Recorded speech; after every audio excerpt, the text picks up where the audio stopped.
I'll kick things off.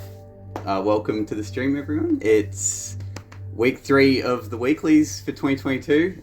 This week's puzzle is a bit of a doozy, as I've been hearing it. Philosopher's Catalyst. This is a puzzle by Haxton.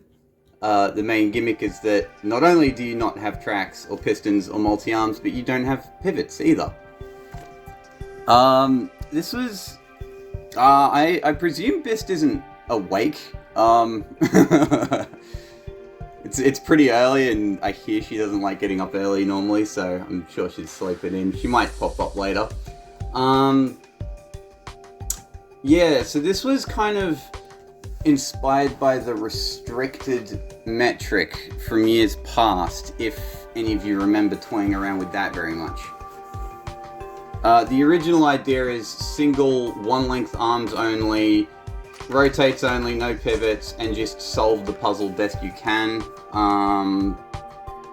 No tracks or anything like that either in that particular metric. So it was inspired by that. Seemed like it was a new experience for almost everyone.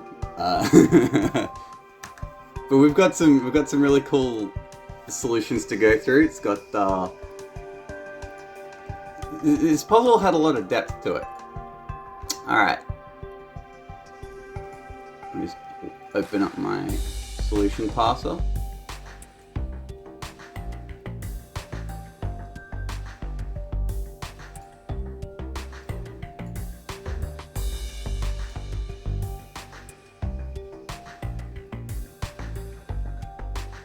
Alright. I suppose we can start with that one.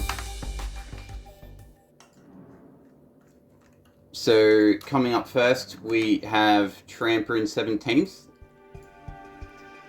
Actually, we were starting with cost. I might skip over this one, actually, because this looks more like a cycle solve. Yeah, okay, this looks better. Alright, we will start in 16th with Not Great. Did I load up the cycles parser? No, I actually didn't. Okay. Alright, I'm pretty sure we can start with this one then. This one's Mad Master. Yeah, slightly more people submitted for cycles, in case you couldn't tell. This, I believe, is a half-hour solve by Mad Master, which should just get us a good feel for the ins and outs of the puzzle itself.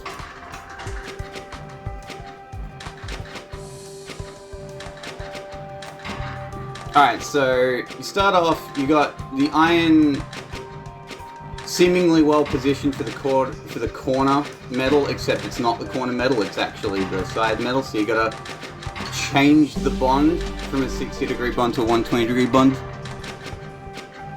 This is whatever metric you want.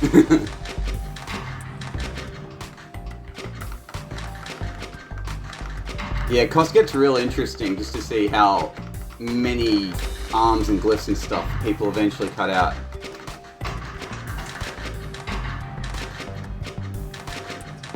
So yeah, you can see the it should still be Team Not Jasper. Oh, did not Great submit this week? Oh, he did submit. Oh, I think I got rid of Team Not Great. Sorry about that. We'll pretend...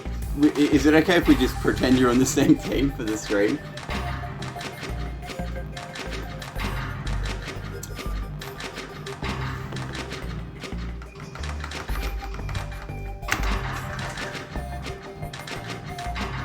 Alright.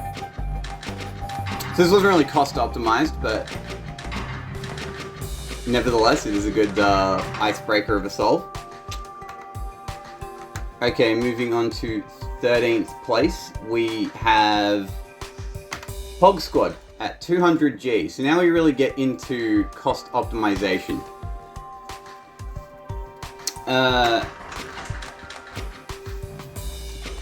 So the main problem, getting rid of arms, because arms aren't as powerful when you don't have pivots, but the trick is kind of to find the kind of versatility in rotates themselves. Interesting decision to have all the arms be length 2 or greater here.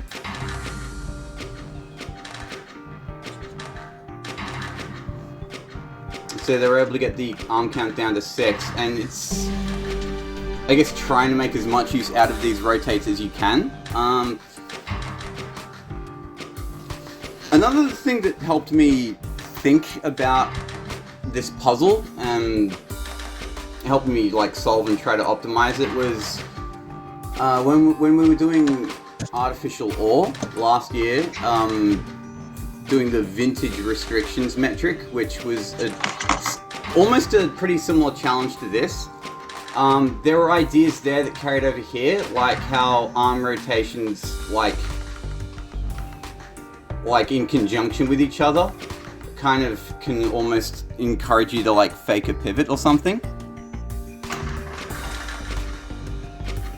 And yeah, and that's kind of why, yeah, the only rotate thing does end up being quite powerful. We'll see it kind of utilized to its fullest extent in the better solutions here, but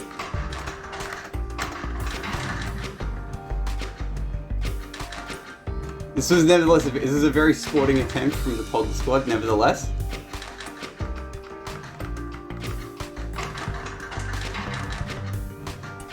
Something I noticed a lot of people did was like almost deliberately making wrong bonds to like make more convenient arrangements later to try and get arms and bonds in the right place. That'll pop up for cycles quite a lot, actually. I'm not entirely sure how much it pops up in cost, but I'd be curious to see.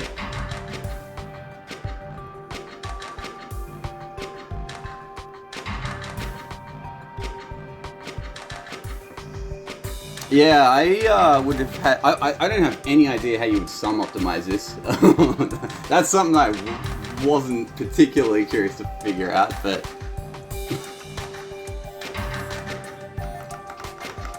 Okay. Moving on, we have in 12th place at 170G, username Void. I can start zooming in a bit more now. Not that far.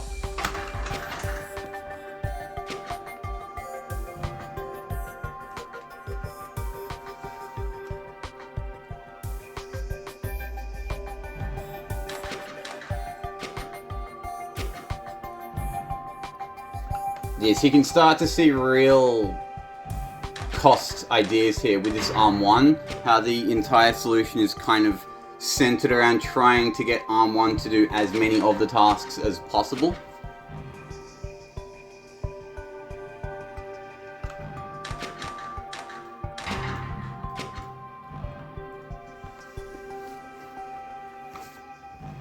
There's an interesting question, actually, whether to focus on removing focus on removing as many glyphs as you can, or focus on removing as many arms as you can.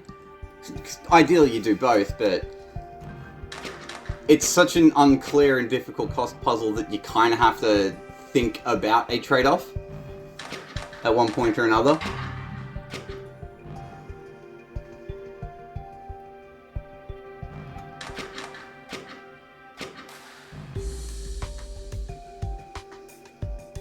Rotate only costs tech.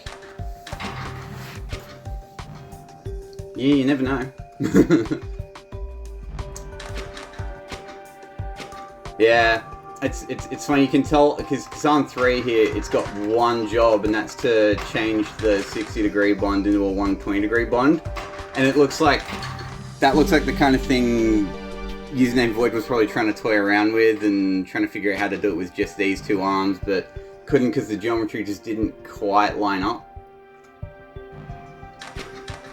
I found actually making the bonds themselves to the actual product was almost harder than the debonding and metal promotion phase, interestingly.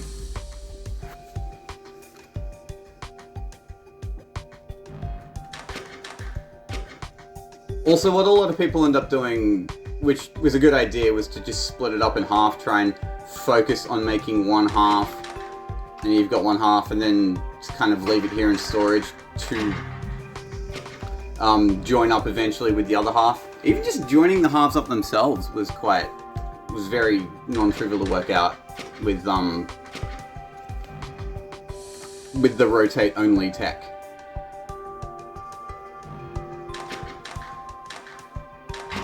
Alright.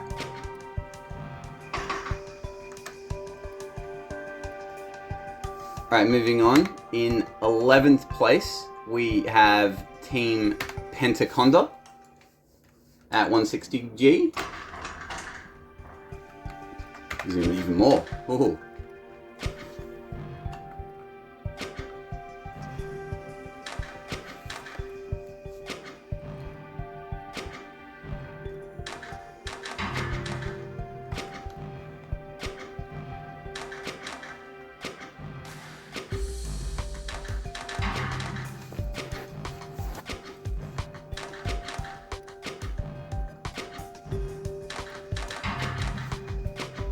So, same idea, but it kind of executed more compactly than what we've seen so far with Username Void and Hog Squad, where you've got these two arms focusing on debonding and projection, but the actual bonding part at the end ends up requiring like 3 bonders itself.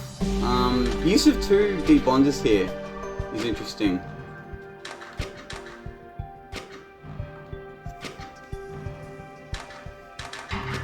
Reducing costs seems like it's hard to do an iterative process, like making a sum solve. Yeah, almost. Funnily enough, my solve was actually iterated down from like 2 or 3 times. But I am a sum optimizer, so maybe that's not saying much.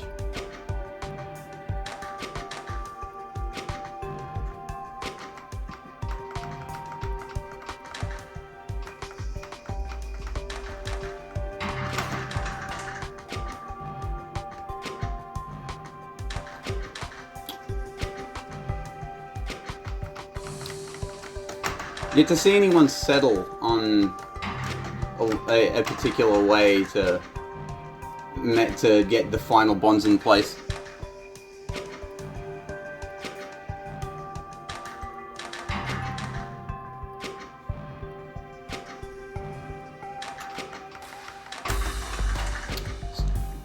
So there's a concept that this solution doesn't really make use of, but I will return to later.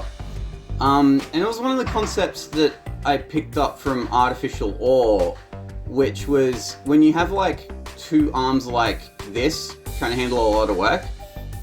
The thing I did when I was trying to solve myself was just place them like a knight's move apart. We'll see why that's important later, when my solve comes up, because that helps you. That's one of the ways that you can make use of to fake a pivot. There are others. Yeah, it's fine. There were a couple of completely different schools of thought that popped up for this puzzle. So we see that almost here, because this isn't a normal knight's move apart. This is like a... That's not a chess piece at all. A weird knight's move apart. There, I'll just go with that.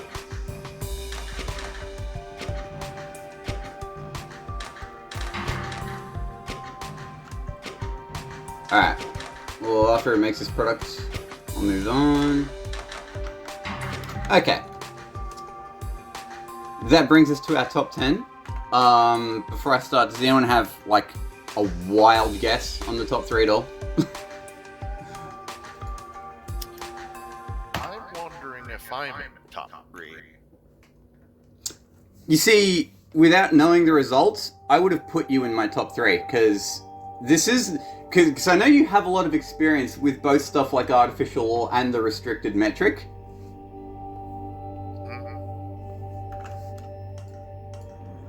Alright, in 10th place is Bambi. that didn't pop up on the screen like half a minute ago already.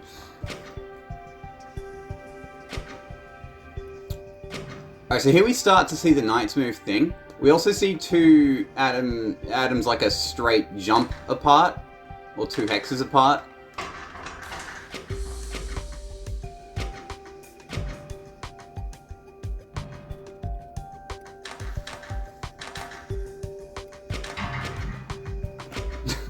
Oh, the giants swing around to get the last bond in.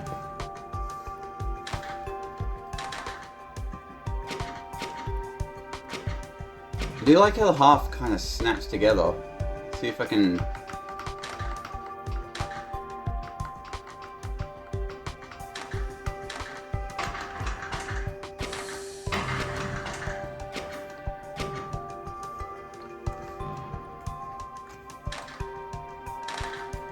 So, there's a concept I've heard talked about in the past called channels. That's when, like, a channel would be like, say you got like a length to arm and a bond is like here. This arm and any atom that it holds will only ever be able to access this bonder. There's no like pivots or anything you can do. It only has access to this.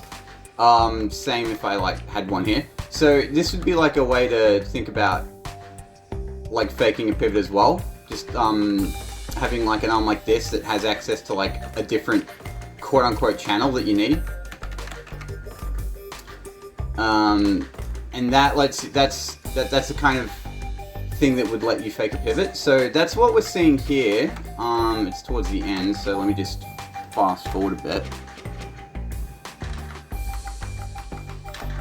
So here, so arm 4 can't really make this bond. It's like the wrong way around. So you have arm 3 and arm 1 do a couple of weird rotates like this, and this kind of flips it around, gets it on the other channel, if you will, for arm 4 to make the bond without any extra bonds.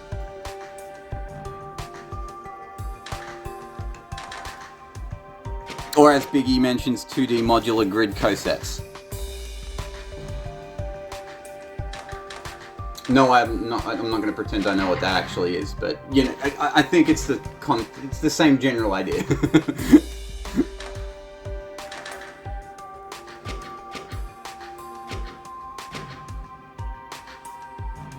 So this already looks pretty good. Wondering how it gets improved from here. And at this point, the question of whether or not to focus on getting rid of glyphs or arms kind of becomes more important. Do you add an extra arm to try and get rid of like 2 bonders in a debonder, or do you try and get rid of yet another arm and kind of further contribute to the sea of bonders that you got going? With that, we will have a look at 9th place.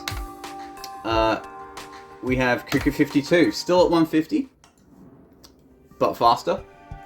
Cycles being the secondary.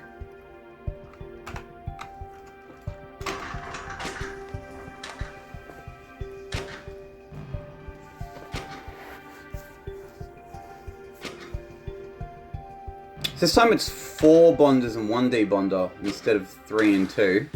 Otherwise it's the same number of arms.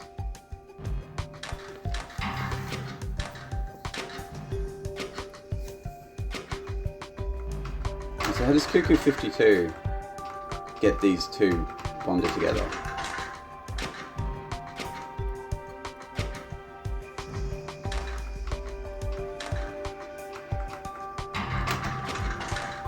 Yeah, nice. It seems Arm2's doing like 90% of the work here. All the other arms just waiting around, with Arm 1 helping occasionally. You can see why this one on the cycle secondaries looked like it was way more convenient to figure out than the last one.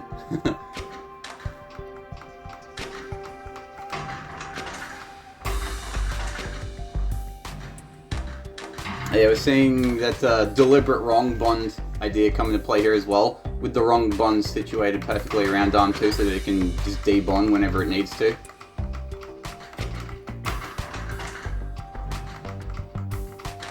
here rebonding in the right spot. And it's just, yeah, a matter of having these two arms here where we're ready for the other half.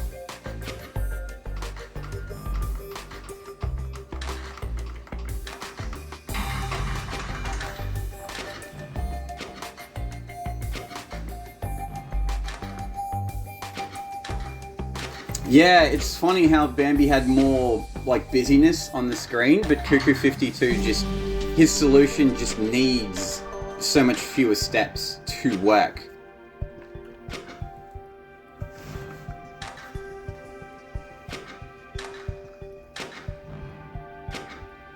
Alright, what should make this product? One last thing I wanted to see if I can try and suss out is, yeah, the way the wrong bond is fixed up here. That's pretty much the only job of this bonder, if I'm not mistaken.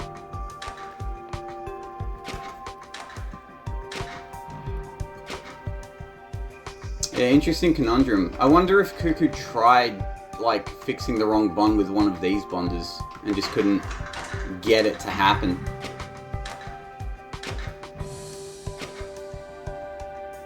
Alright, we'll watch you make one more product.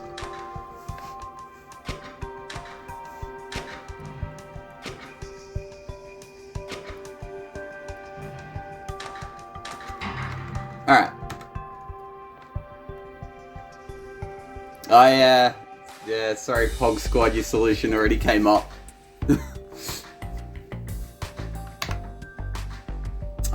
In 8th place, we have Rulamni, who didn't try too hard, but of course that meant it still came out well, because it's Rulamni. Who claims to be going to be tryharding next week, which should be interesting news for Biggie.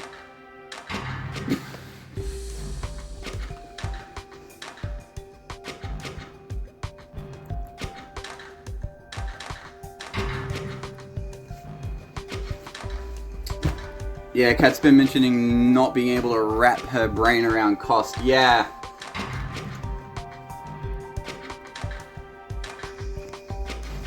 No, cost was a very tricky one for this puzzle. I don't know, I really enjoyed having such an unclear min for cost for once. But of course that does inherently make the puzzle very difficult to figure out, and just like having a min cost to aim for in and of itself becomes hard.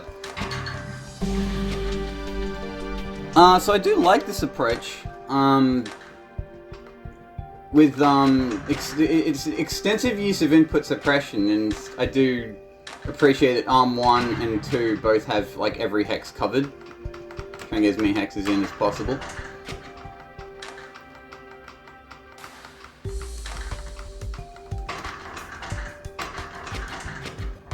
So again, same thing, we've got a couple arms doing most of the work, but when it comes to this actually bonding the whole shape together, you just need a few arms here at the bottom to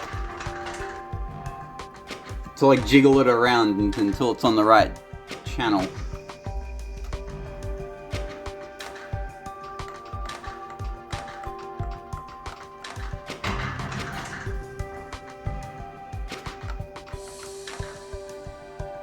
I do like the way Rulamni fixes the wrong bond by bonding the lead first with this Arm 3.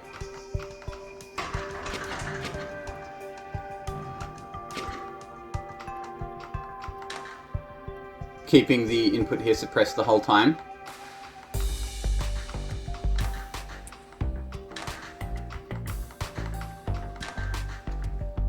And then having these arms grab and rotate like that, I think I've seen that in a few TI solves in the past too.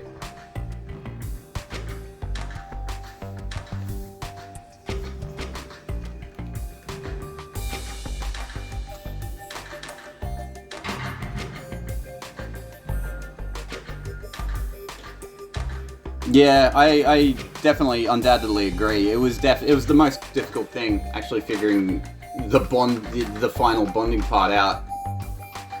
Because it's like you can get one bond on, but then you have to turn the whole thing around.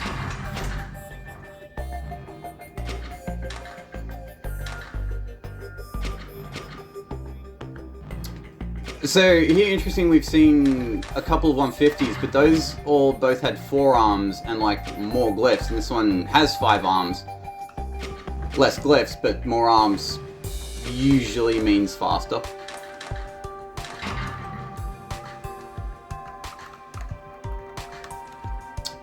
Alright, with that we will move on. In 7th place at 140G now, we have Team 42.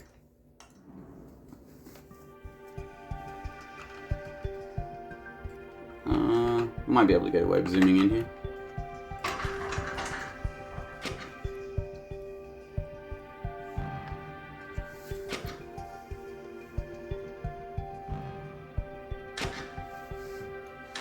Whoa, that's pretty slick, actually.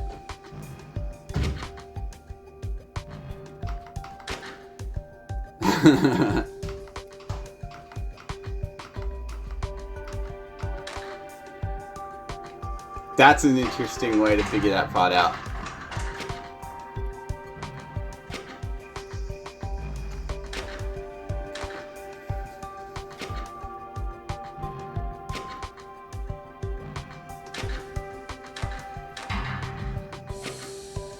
Yeah, I didn't see all that much about teams like collaborating too heavily this week. There was one team who I'm willing to bet collaborated a lot, but we will see them later.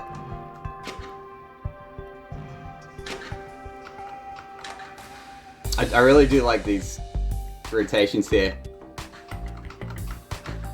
I can almost feel your pain in that you needed like an extra arm and 2 extra bonders just to like get them on together.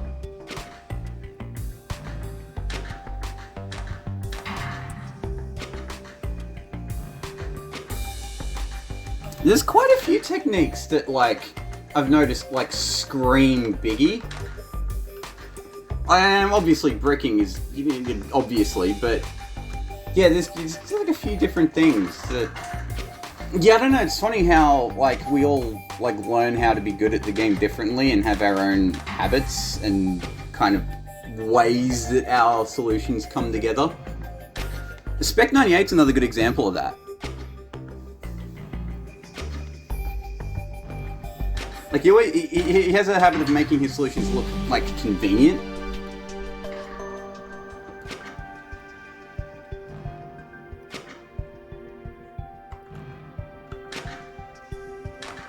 Yeah, I think the thing that makes this actual bonding the entire Philosopher's Catalyst together so hard is that, like, to do it really well, you kind of almost have to think about it backwards, but that's a really hard job because the bit at the beginning is all the debonding and projecting and stuff. So yeah, backwards. It's like, yes, backwards approach probably does in the end help, but it's really hard to get a backwards first approach.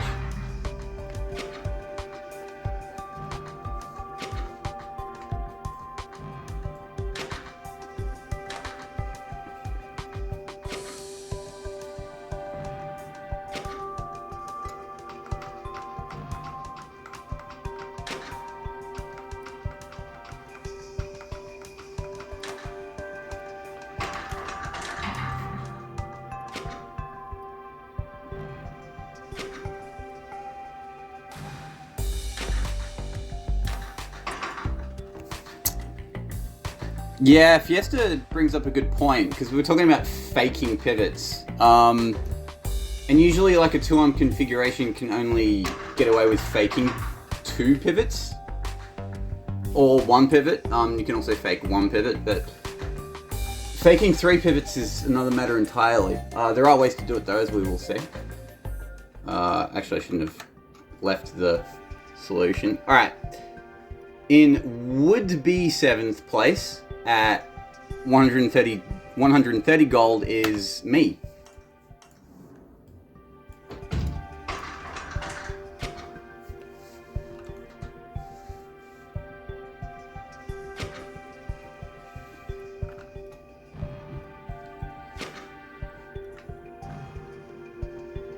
Funnily enough, I also settled on 2 straight hexes apart for these 2 arms. I thought I would end up with like a Knight's Move arm, but didn't quite eventuate. Oh yeah, mine's also... Rolamni mentioned his was programmed out to half T, so was mine. Which was kind of amusing.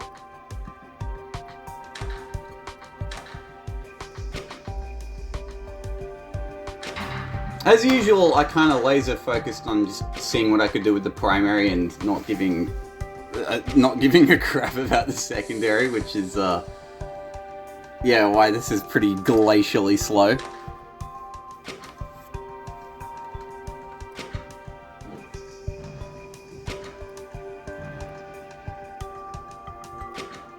That is until the end when everything suddenly happens real fast. I'll try and tab through that bit.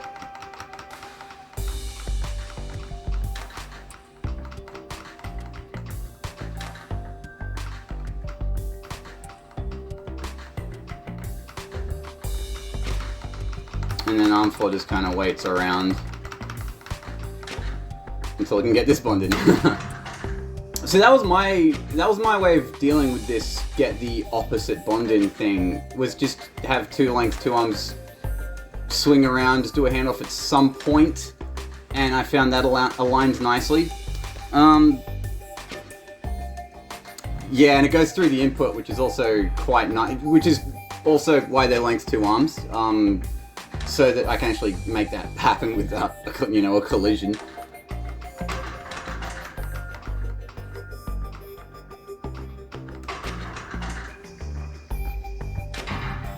Also, a lot of finagling with this particular input so that, like, when it is grabbed, it can actually, like, be handed off to arm 2 at the perfect angle so that it can rotate onto arm 1 like that so that it can be debonded nicely.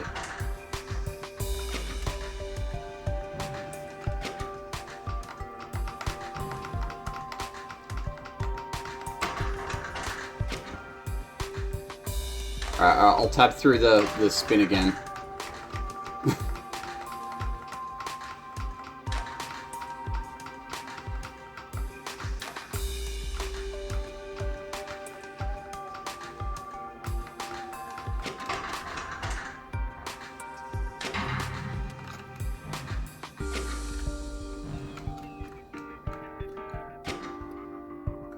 Why is the bonder for the last bond there and not the... Oh, top side of the solve.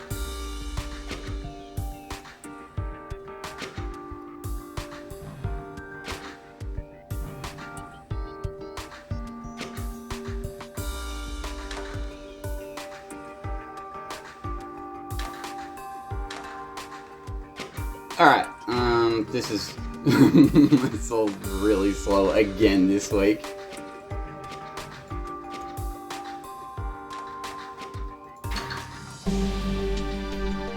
Alright.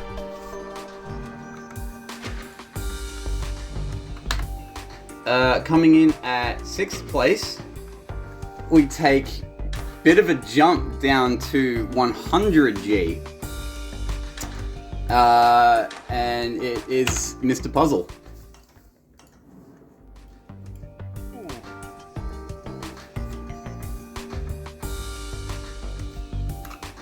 Yeah, it was a bit rough to be down in 6th, actually, considering how well you did.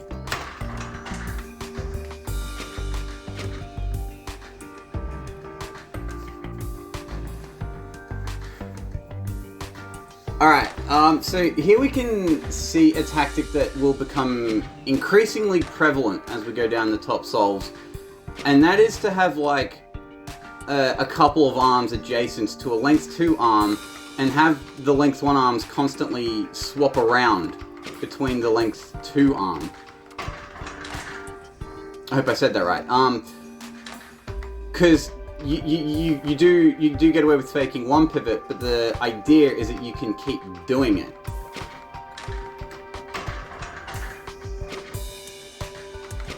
Also, I like the... There's a lot of intermediaries for this one. Yeah, I had to do a boatload of juggling to get stuff to work. this solve originally had an extra arm that greatly sped things up, and it was called Min Glyphs. And I was like, no, I think I can get rid of that arm. And I did. And it made the solve twice as long.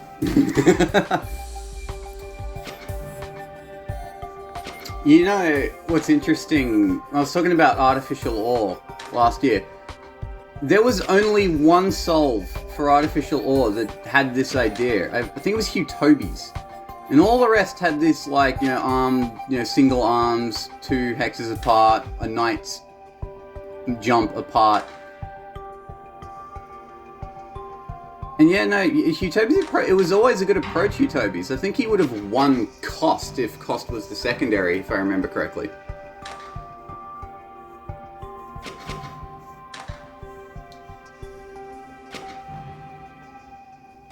So how did you go about figuring this out, may I ask, Mr. Puzzle? So when I initially saw this puzzle, I was like, oh shit, no pivots, this is a pain in the butt. I wasn't even certain I was actually going to do anything. But then I was like, well, I don't know how many arms I actually need, but let's see if I can do Min Glyphs. And then I did. And that had a 4th arm. And then I was like,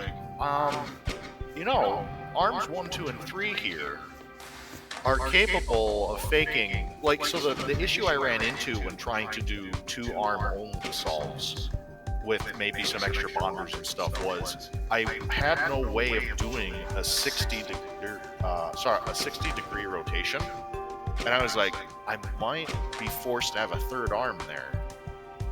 And then I was like, well, but if I have that, I might be able to just do everything by shuffling everything around classic cost style.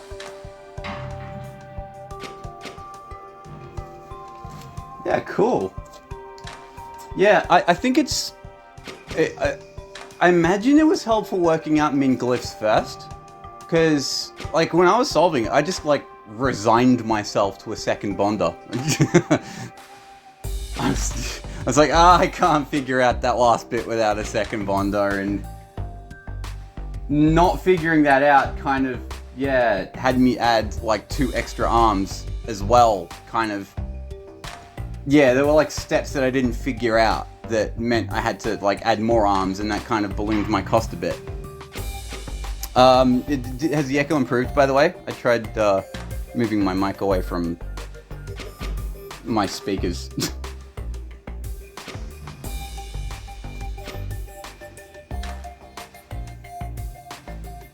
Alright, it's nearly done.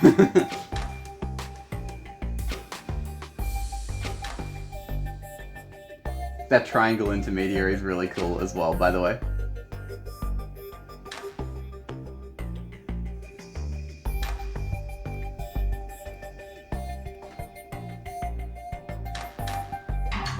Okay.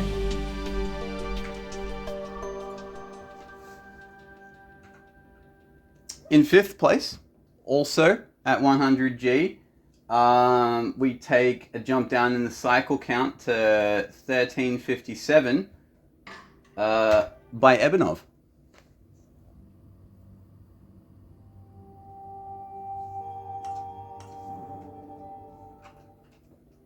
Ooh. No length 1 arms. Now that's something I wasn't expecting. When I finished my final submission for cost, I was like, yes, and because of this hand-wavy argument, I'm sure this is min cost. But it never occurred to me to use not length 1 arms, because those seem so good for cost. Right, yeah. It's like most every cost solve you see, it's a length 1 arm.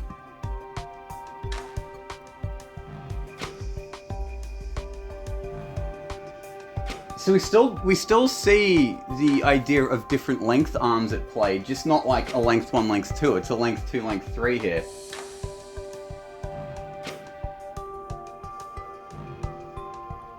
Completely different intermediaries as well. Well, and the fact that they're spread out this far means you have just my solution was extremely cramped. So I didn't have as much place to put intermediaries, which is why I had to shuffle parts around all the place. Really, the only like pockets I could store things could hold a 1 atom and then a 2 atom molecule.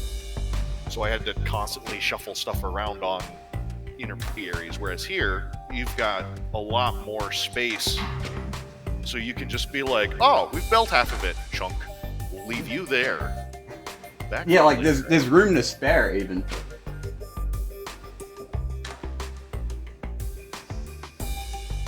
I think the other thing that's kind of cool about this is that, like, we have generally seen, like, when it gets to the actual bonding the two halves together phase, the length 2 arms seem to have been helping out quite a bit there. So just having all your arms at least length 2 means that they can, like, that's a good way of getting them to also help out with the final bit.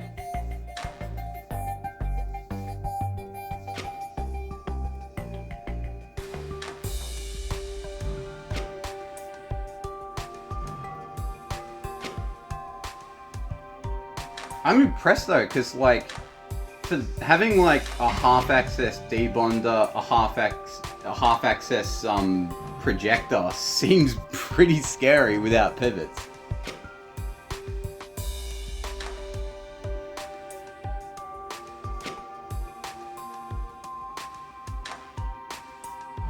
Interestingly, it's really only the bonder that has like full access. Interestingly.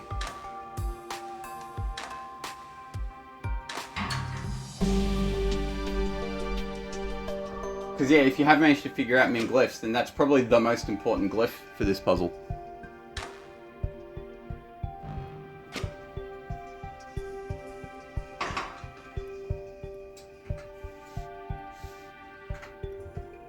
Alright, in 4th place, we have someone completely new to the Weeklies. Going by the name of Caliuresis.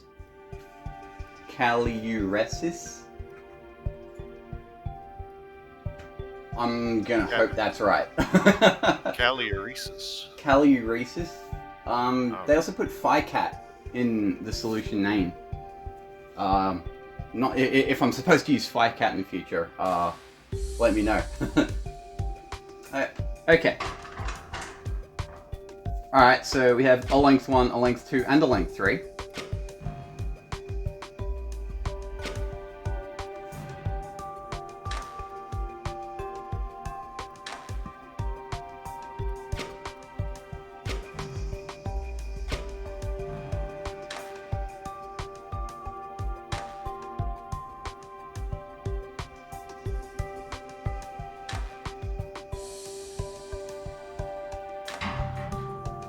It's that same. You kind of, you can almost see the similarities in the shuffling pattern between this one and Mr. Puzzles. Just to get those faked pivots in. So it's just a lot of clever shuffling because you have to work all of them out. Have they been posting the weekly chat? Not from what I can see. Yeah, this is a hell of a debut, isn't it? Placing this well on a puzzle this hard is damn impressive.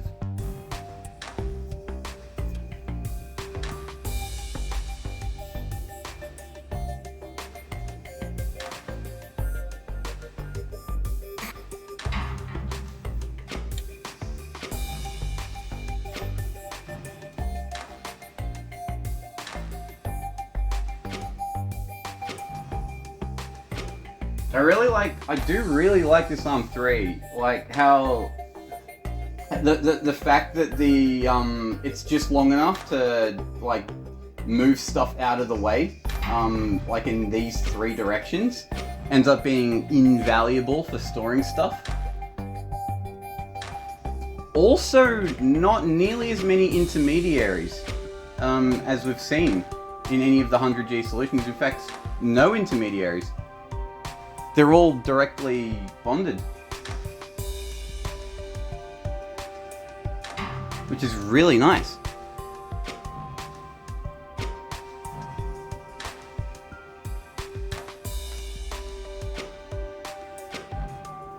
I see Biggie's posted Calliuris's only comment in Discord, talking about how thinking about the layout itself was more helpful than trying to do like a forwards first approach.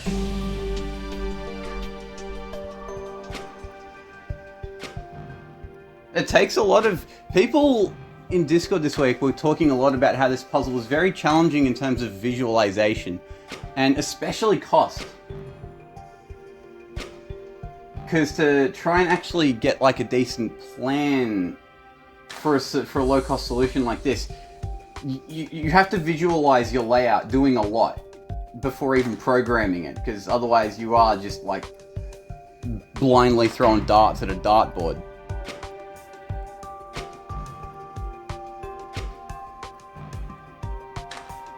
Alright. Color me very impressed. Well done, Calliuresis. That brings us to the top 3.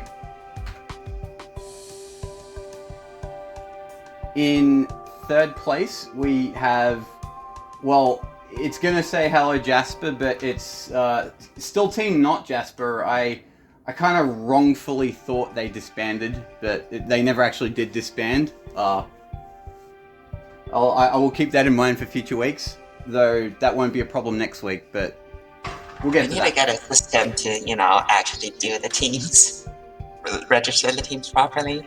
Fist, how long ago did you wake up? I've been here for a while. Oh, have you? Oh, okay. Oh, I just presumed you were asleep.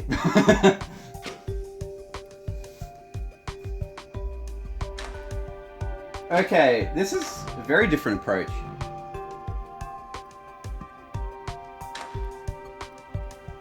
Yeah, you can see this shuffling. It's just a single arm 2 and an arm 3. You can kind of turn it around as much as you want. One thing that caught my eye was the way it's debonded. Especially, also I like that 360 degree turn.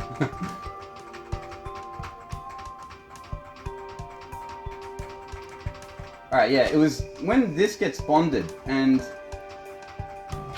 that's a really clever way to get the debonding. Arm 2 here is the MVP. It's useful in all 6 directions. Which, I guess Arm 1 is also useful in all 6 directions, but Arm 2 does like multiple things in all 6 directions as a length 2 arm in conjunction with the other arms. It's very versatile. Later it does 9 consecutive rotations. That's awesome. You can see it. That's awesome.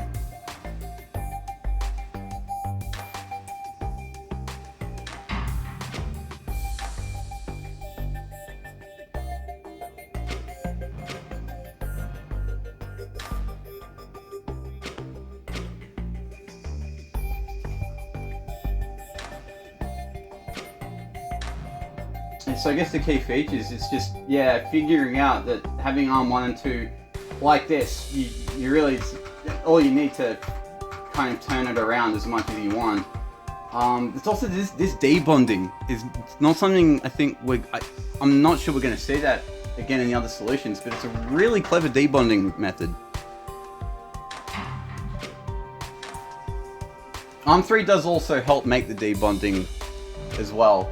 So yeah, Arm 3 is also very important in this.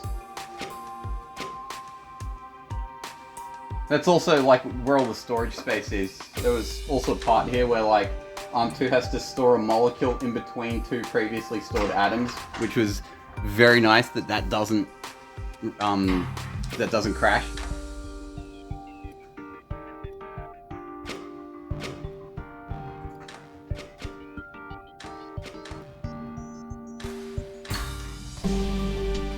Alright.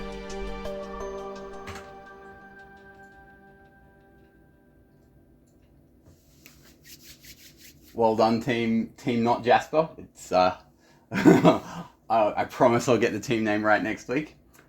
That brings us to 2nd place though. Also at 100G. Down to Just under 900 cycles, we have Gecko.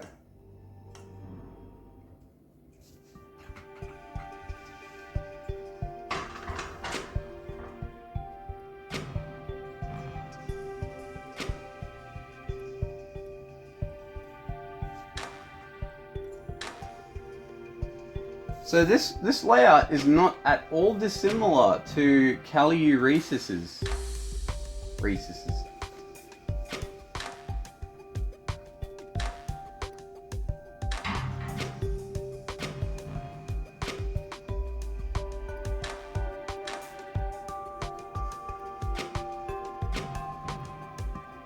I'm noticing between the three arms a lot less dead space than the other solves have had in the instructions tray. All three arms doing a lot here.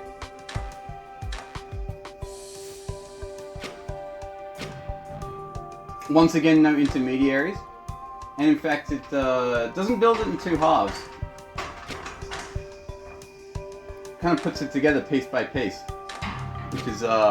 Which is actually pretty cool idea, putting it together piece by piece like that. If you're not juggling halves around. And if you have two halves, you have to worry about that turn the thing around 180 degrees problem, and you don't if you just build it piece by piece.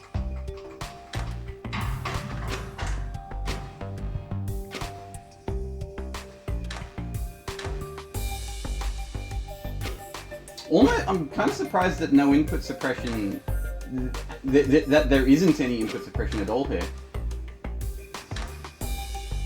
Well, I tried doing input suppression multiple times just to be like, input suppression here, and the issue I always ran into is, the iron input, I almost never had arms in the right place in order to do it, and the lead and quicksilver input, I was able to do if I grabbed the lead with the length 2 arm and rotated, but I couldn't find a place where that arrangement of arm and input was useful. Yeah, right. I see Rebix mentioning in chat that whatever they built is better than anything seen so far. I have to ask, was that in primary or secondary?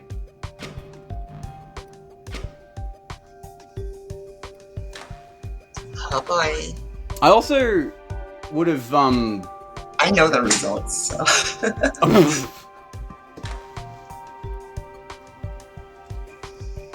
Primary. Okay, because I By do how remember much?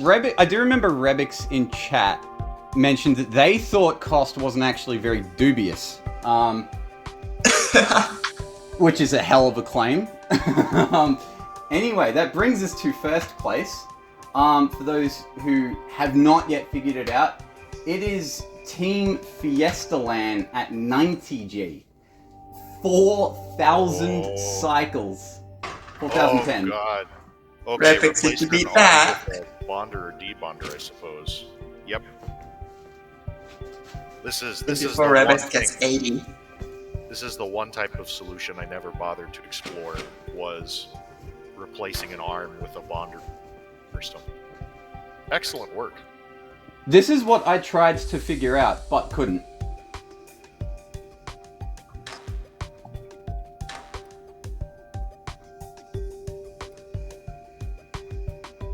In fact, I think I even had the debonder in the exact same spot. Oh, no, not quite, but the question becomes, how do you get the two halves together? Is it possible for you to set the solution, Rebix?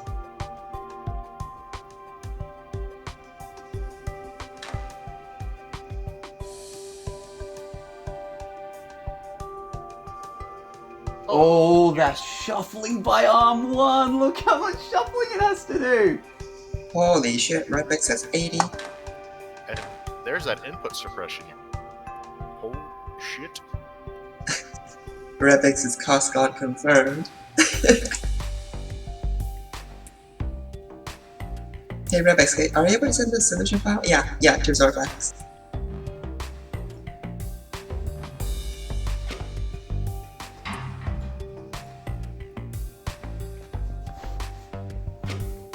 Why didn't Rebek submit, by the way?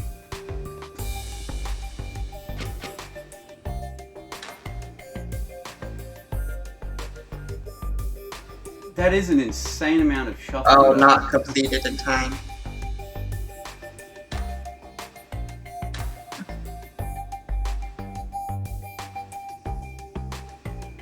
Ah, 23 minutes late. Okay. So I'm just mesmerized by how much shuffling this took, and the fact that it was even figured out at all.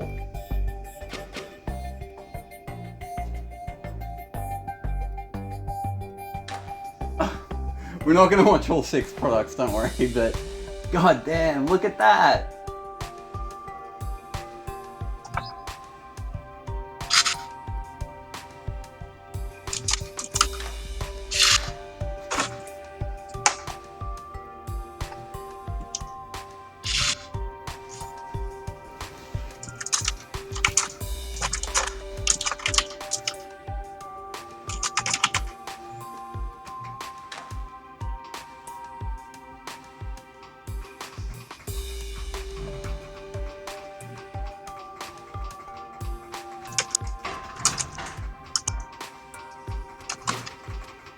I have to keep shuffling just to get the input out of the way, just to output it. Because you're running so low on free hexes. Oh man. Sorry, I'm not making as much commentary as I would like on this solve, because there's just so much shuffling. It's just too big brain. Yeah, no, I'm struggling to keep up with the thought process.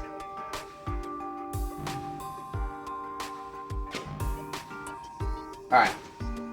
We'll let you make one more. And then I guess I'll see if I can try and load in Rebix's solve.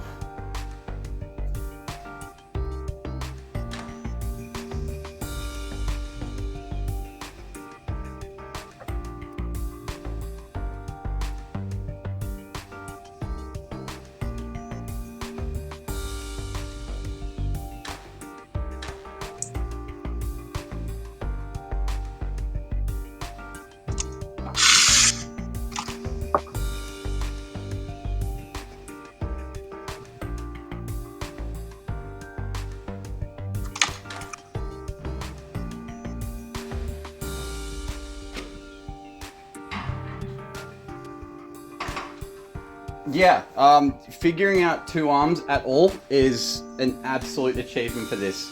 Congratulations, very well deserved win, particularly since you submitted on time. Alright. Goddamn. The shade of Rebek's. Rebek's probably sent you the solution, you can download it. Yeah, I got it.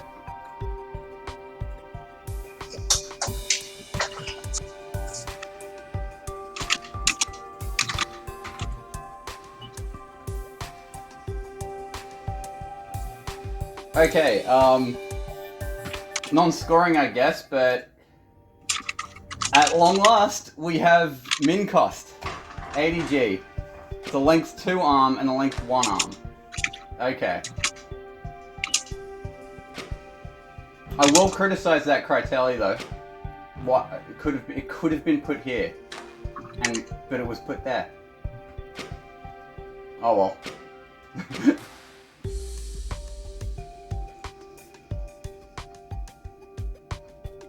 So, insane amount of input suppression. I didn't actually look at the cycle count, by the way.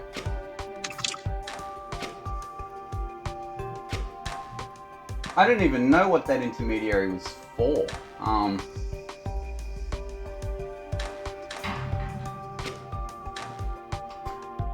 I am noticing that having the length 2 and length 1 arm, not only does it let you do all the faking the pivot stuff, but it lets you. I think it's better at storage because with its shuffling, arm 1 is kind of helping move stuff out of the way for arm 2. I think we'll start seeing it here because yeah, it's like there's a lot of handoff potential between arm 1 and arm 2 here.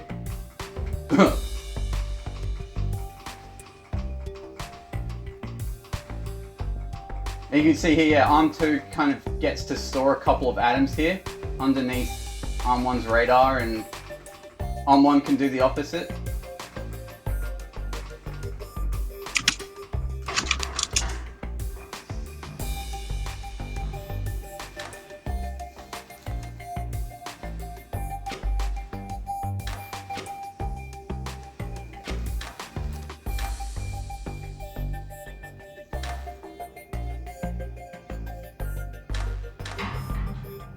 Okay, it's actually not nearly as slow.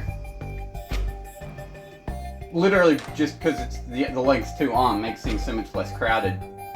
Because it's like you don't... I think technically you have the same amount of hexes that you can access, but those hexes kind of cover more area, if that makes any sense. Like there's, yeah, I don't know, the interplay between the hexes that arm 1 can access and the hexes that arm 2 can access kind of makes stuff like handoffs and storage and apparently the input suppression very nice.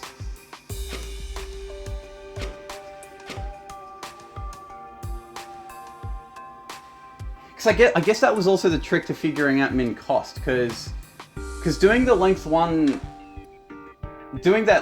arm approach that Team Fiesta Land won with, like, that's not gonna, I don't think that's gonna get you a 1 bonder only solution, because you need that length 2 arm to get you down to 1 bonder. But yeah, just figuring it out without any other arms is really cool.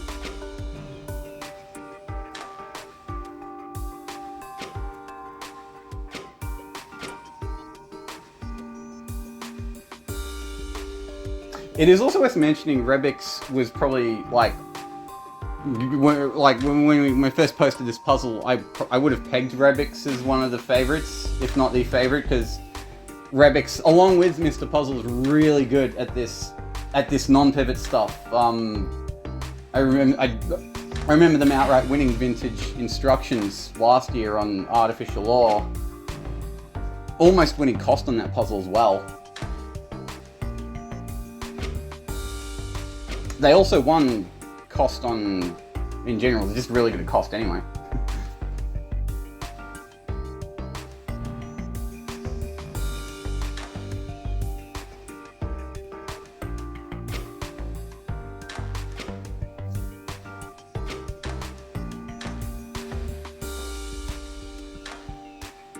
But yeah, it's just really cool seeing seeing this relationship between arm 1 and arm 2 and how best to make use of it has been like fully realized in this solution. I thought when we posted cost, I thought 100G was going to be the floor. So just seeing 90G, I'm like, oh my god, someone actually figured it out with 2 arms, and just now finding about this is a bit of a ride. Alright.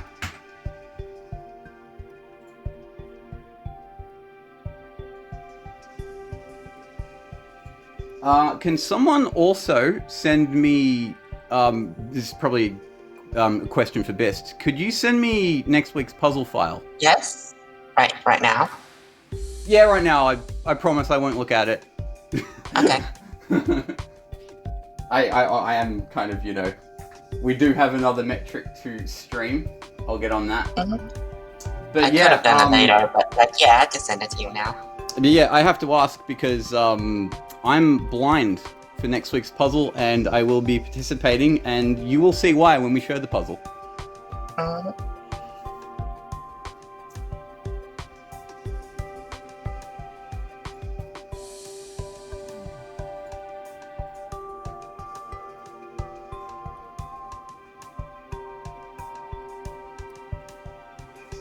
I sent you the file.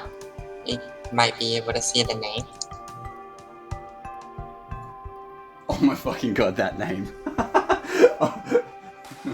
Oh, here we go. Alright. cycles should be... Should have the HK up. Let's...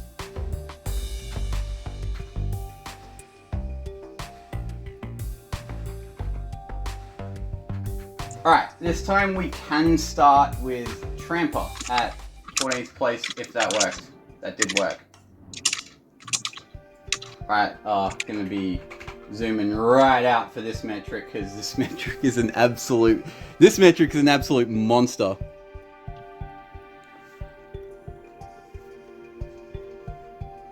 Zoom out over.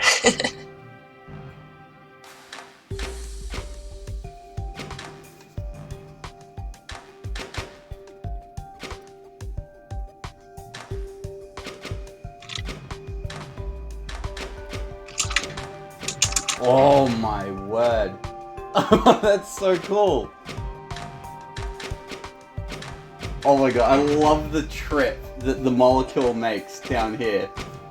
Just it goes on a journey. Just use the most powerful instruction set of them all. Grab, rotate, drop, rotate. Damn right. Who needs anything else? The most powerful instruction: repeat and reset. Everyone loves reset. Grab, move, reset.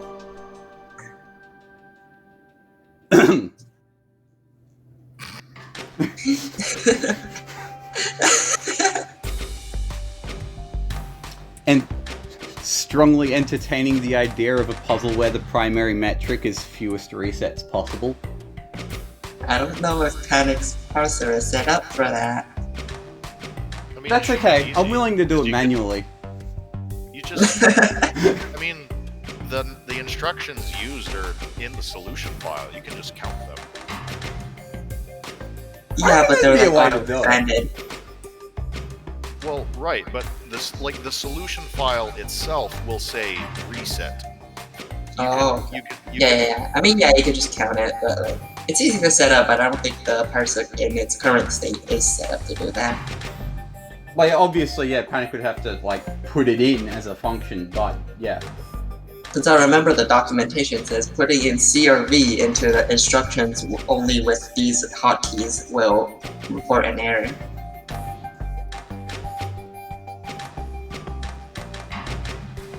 This is awesome to watch, by the way. Tramper, you've done an amazing job. There was love put into this, and I absolutely adore it. This is like, you go first. So, I was just saying, this is an extremely hard puzzle, and having a solve is just in and of itself an achievement. There, like, we were not getting many submissions in, like, for the first couple days at all, because people were just trying to solve the puzzle before even thinking about optimizing it. Yeah, it is not easy.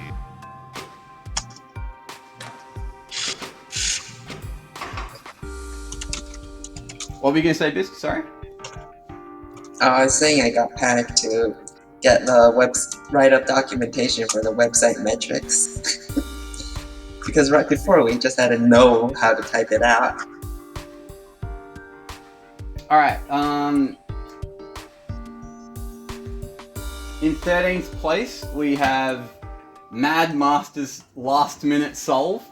Well, it's actually pretty small.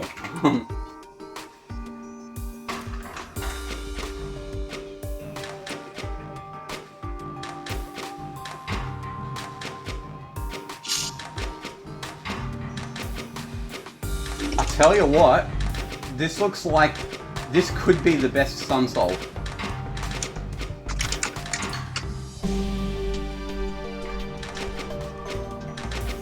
Well, the best Sun solve that that gets submitted in this week.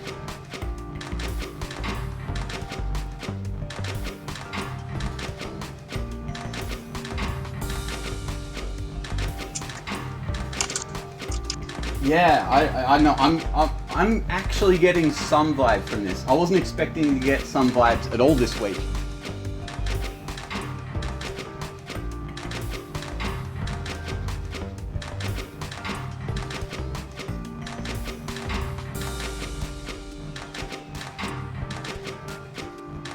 Tell you what, you know, honestly, if you're in Madmaster's position and you've got like an hour to solve the puzzle, going for like an almost sum-like approach here, at least in terms of pacing and how fast you're building stuff and how many arms you need to worry about, this is a good idea.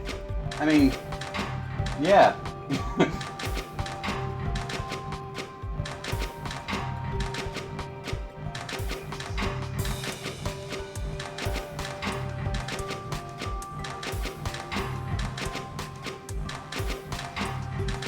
Yeah, we'd have to go back and compare it to Pog Squad, maybe.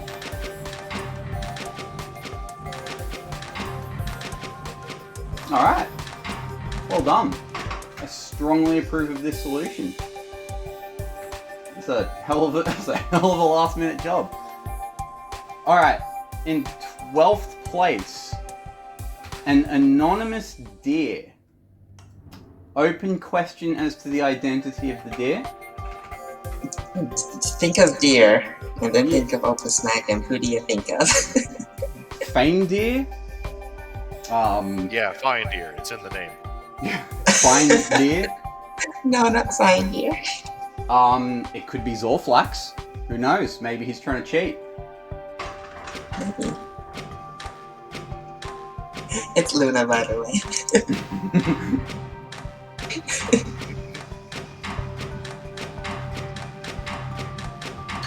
Alright, so we're up to half throughput. Everything's being put once every 4, and you can already see how complicated this is gonna get. You can see already none of the arms have any free time whatsoever. Oh, alright. I was completely wrong about that, but almost all of the arms have no free time whatsoever. Very busy, a lot of close collisions already, and this is just one pipeline. I don't know if Luna felt like making use of Panic's Mirror Tool and have like a second pipeline and get the Philosopher's Catalyst to make a hell of a journey back to the output glyph. That was my approach to playtesting. I just made one pipeline and did my best to reuse as many of the ideas as possible.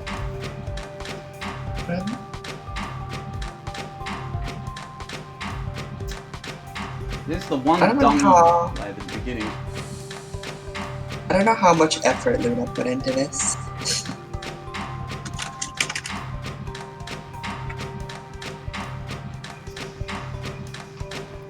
Check DMs. Me? All Luna really... No, I checked DMs with Luna. All Luna really said to me was that they're submitting by anonymous deer.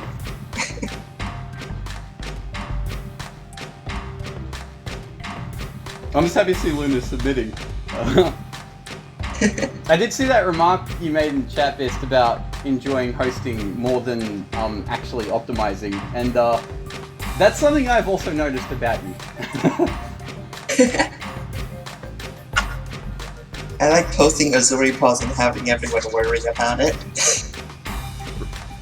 If I ever host a tournament, I am expressly not letting you help host it, because I want to see you play. Oh no, I'm already doing that for next year. Oh, no, I didn't say next year. Hmm? Oh, I'm already doing that with Panic's tournament. I think Panic's tournament next year. I don't know anything about this tournament so far. Oh no, I'm just talking about like, this will probably be like a couple of years at least in the future. Just like a yeah, one-day but like thing. you'll see me optimize for for Panic's tournament. You don't need to wait until yours. Alright, anyway. Back on task. In 11th place, we take the cycle count down to 46 with Cali Races. Ho, that is a conglomerate of arms. Looks pretty symmetrical. Apart from the inputs. Well, apart from the everything. Looks somewhat symmetrical. because 2 pipelines. I think that's the only reason. Take my words with a huge grain of salt, please.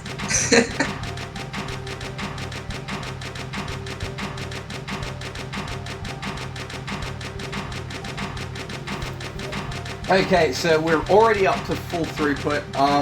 So you can see the central question behind cycles. How exactly do you reduce latency? Oh boy. Yeah, there's no easy answer to that question. Less grab drops.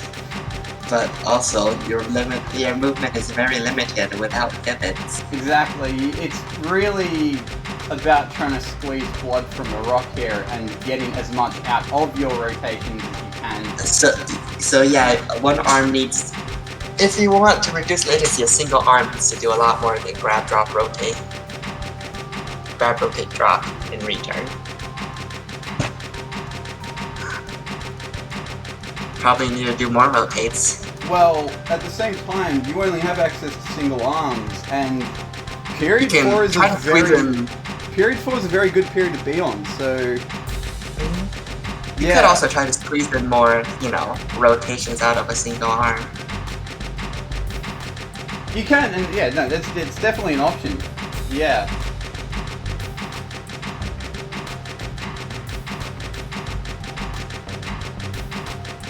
Oh, like a big part about it is trying to place your rotations correctly so that you can try and minimize the amount of stuff you need to rotate in and of itself. Just try and reduce the amount of steps as much as you can. Minimizing steps is also a good idea. Also, the apostrophes aren't working properly on the Twitch chat overlay.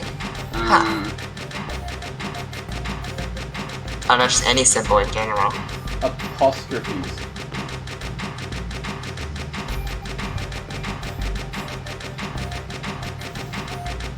Oh, in Twitch chat. No. In the overlay on the stream. No. Weird.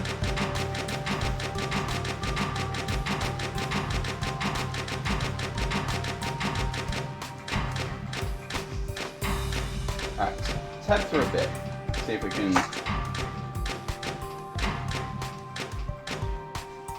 You see, yeah, even just, you can see here, even just getting the 60-degree bond changed to a 120-degree bond here takes 1, 2, 3 different, phases.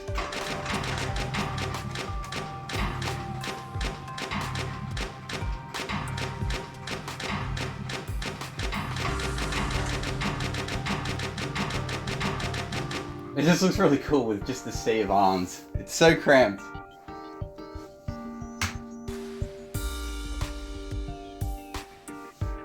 Again, to reiterate, this is a really hard puzzle to get full throughput is an achievement. So yeah, once again, congratulations, Kelly Euresis.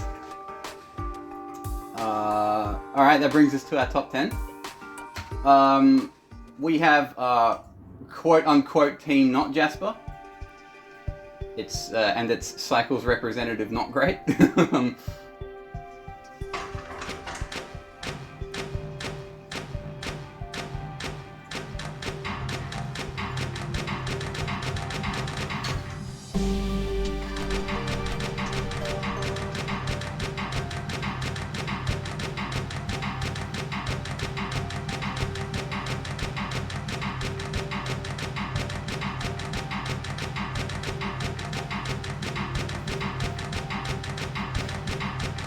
Fiesta notes that the faster you combine atoms, the easier time you'll have. Yeah, and you could see the opposite of that in the last solve. How, because there were multiple phases just to trying to get single atoms into the right place, and that makes things so much more complicated because you've got so many more things you need to figure out where they're going to be on the next cycle, as opposed to just getting the molecule in as soon as you can.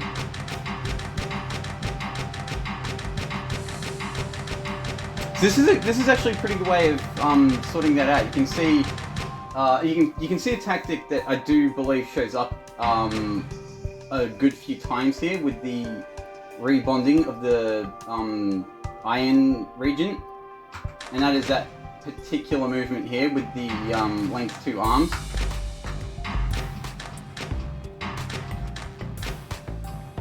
It's a good way to take advantage of the nature of rotations because of how this other salt atom gets naturally reoriented when you rotate them.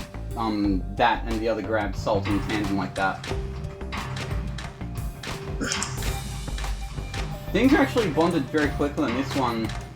The only place this really loses on cycles is the fact that after the 2 halves are made, they both have to take a bit of a journey down here to the center, and then even then still have to need another step for bonding.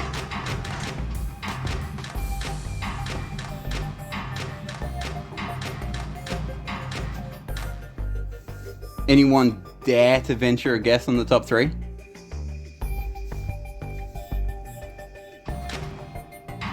Oh yeah, the last movement is really cool. Let me just look up who's in top 3. Hey, wait a minute. I don't know. Unless latency drops. These people. I have a good feeling about me, but I guess it depends on how quickly we keep dropping the latency.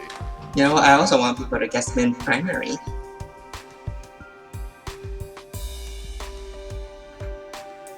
We were talking about how dubious it was. Yeah, yeah, min primary here is beyond dubious. It's just go as low as you can on this puzzle. Mm-hmm. Alright, Not theory min though, but just what do y'all think the minimum that people achieved is? Alright, so in would-be 10th is me, dropping down 3 cycles to 41.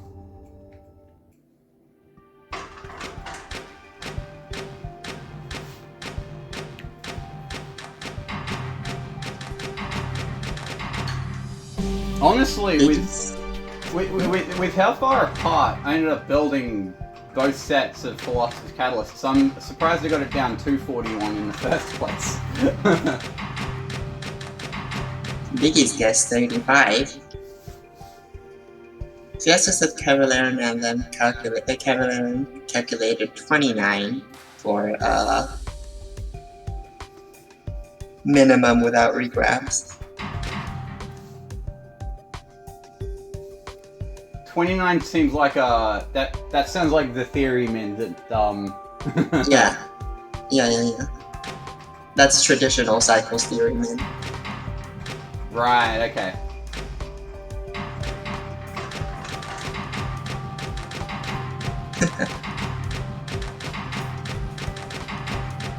Yeah, in the end of the 2, I tried to make my pipelines symmetrical. They didn't end up as symmetrical as I would have liked because I don't know, I had like functionally different rotates like here, and like when the 5 atom molecule here is grabbed, like it's rotated in a different way in this pipeline, so that prevented it from being nice and symmetrical. So, but the asymmetry ended up being pretty helpful because yeah, this one constructs a lot faster, whereas the slower construction of this one means that this one has travels further. So they meet up on consecutive cycles, which was something I felt lucky I was able to pull off in the first place. Thought that'd be a good playtest benchmark. If I were to try to optimize cycles further, I would probably focus on redesigning the pipelines so that they like go out in tandem a bit more. Because you can see my pipelines kind of fan out and they just have to like come back together, and there's a lot of cycles in that process. I'd probably try and have them like, kind of have them pointed in the same direction, or have the main molecule traveling in the same direction. Probably how I would have started to think about reducing latency for this one. Alright.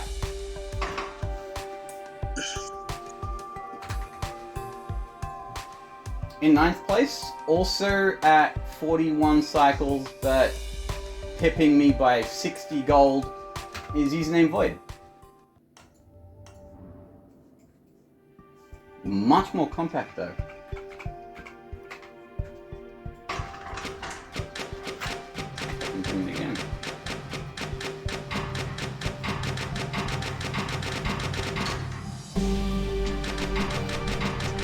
I should probably start tabbing through these a bit more.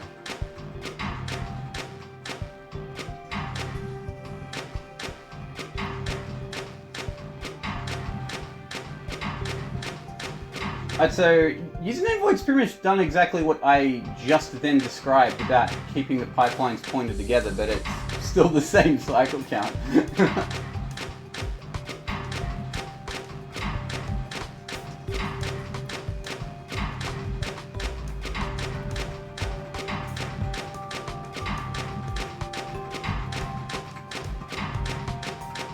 See, this is where it gets really hard, because you pretty much, from here, you're almost forced to think about reducing the amount of steps / regrabs as much as you can.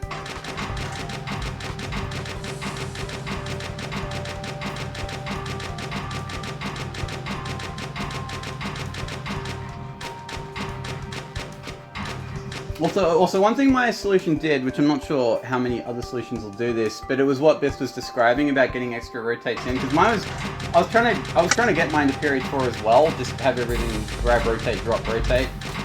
But in the end, to get the product to make the journey to the output quick enough, I had to have arms do 2 rotations.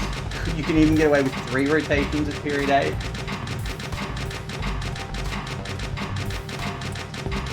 Possibly worth considering as you try to reduce latency from this point.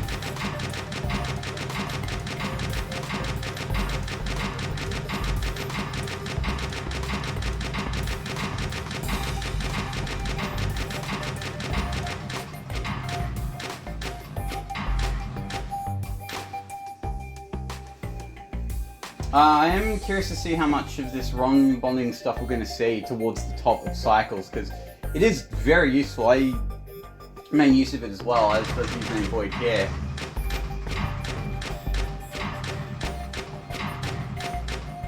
It is one way to help manipulate the geometry, but at the same time, it is also adding more steps. In and of itself, heck of a problem to figure out.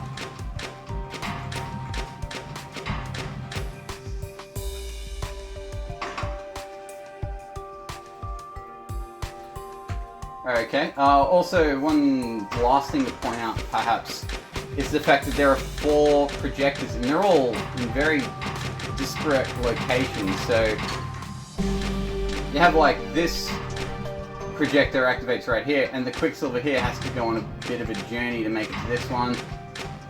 And you can see a completely different story for the other one, interestingly enough.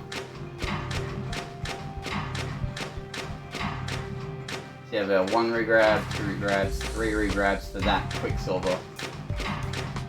Alright.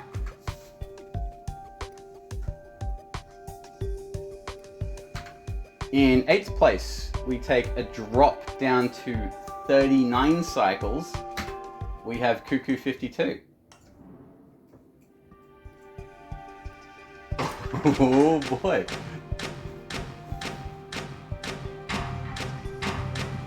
Wow, that's a hell of a tactic.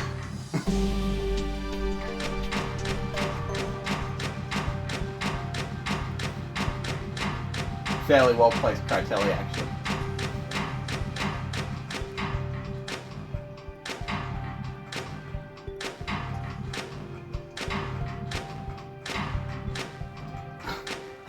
Having just this row of arms, it is actually a good way to keep the pipelines in tandem so that they don't get too far away.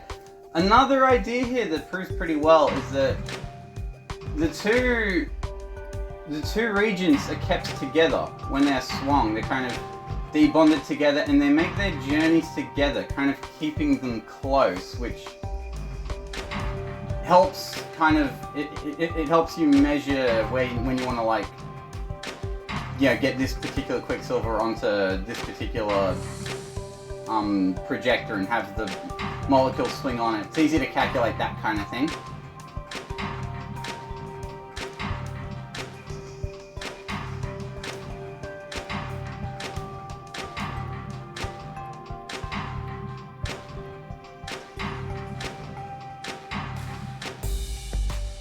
I'm curious.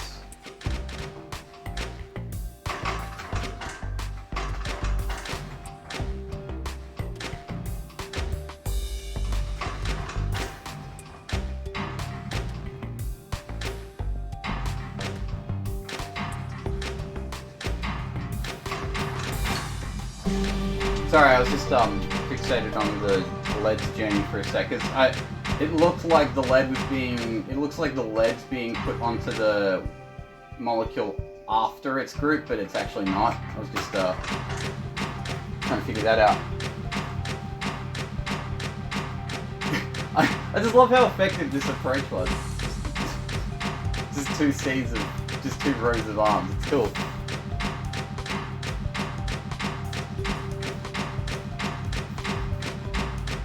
Yeah, Cuckoo 52's. Cuckoo 52's another like player who like has a very distinct way of thinking about the game. Possibly owing to all that retract only shenanigans, but like yeah, just in general, just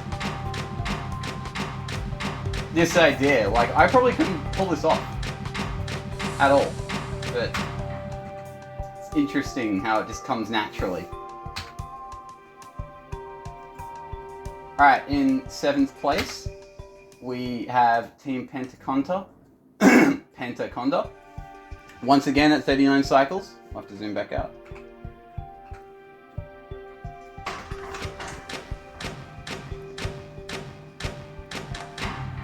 It seems like unlike normal cycles metric, the solve seems to get more simpler.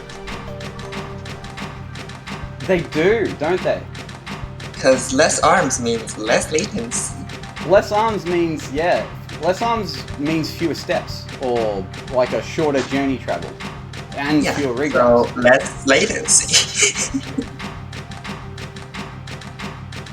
Yes, but like, you know, you have to ask, why does it result in less latency? Yeah. Since once you get to a certain point in normal cycles, it's about like reducing a single cycle at any cost. And usually you just have to kind of like force it with a track or a translation of any kind. Like just a huge track loop. Because yeah, the other challenge with this like because taking away translation here probably hurts at least as much, if not more, than it does with pivots here. Because it means you can only one arm can grab the molecule at a time. Whatever and also because tracks are OP. And just in general, tracks are okay. Yeah. I do like the back and forth that this particular quick tool does. It just goes up, down, up, down.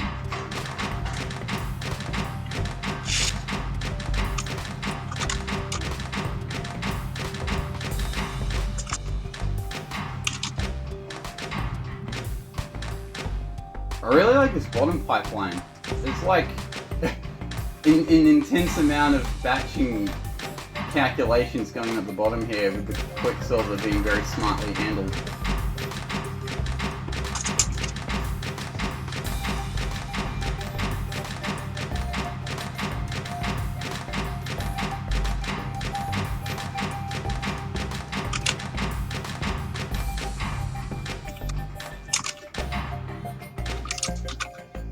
Oh yeah, Kat's been pointing out the tiny little arm 11 here, which does not need to reset.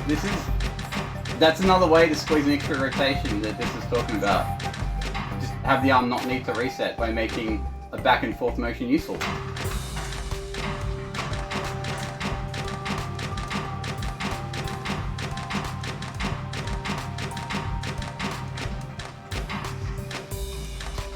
And yeah, you can see the potential here for further latency cutting, because after this molecule has its iron turned to copper, you can see like it takes 3 regrabs before it even becomes silver.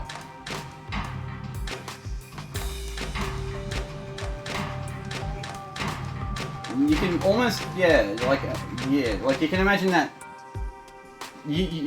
I'm not suggesting you can imagine how, but you can almost see other solutions avoiding that problem.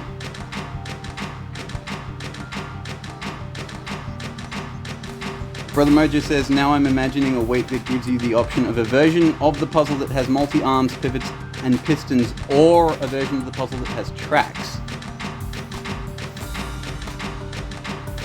That would be interesting. Which will be better, pivots or tracks?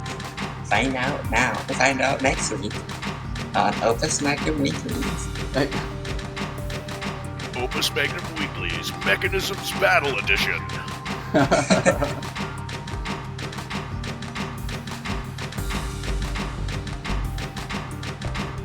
That's a good question. I wonder. That's a question for next year's weeklies, certainly. Mechanisms battle off. Team 42 up next. I don't know. Let me check. Yes, they are. Nice. The Vicky, bare what's minimum. that? Prediction? Because it's just 40 gold difference. So height, maybe cycles. Yo, you beat Biggie in cycles. Cycles primary too. Hoist the PNG. Oh yeah, where is it? I got Impossible.png.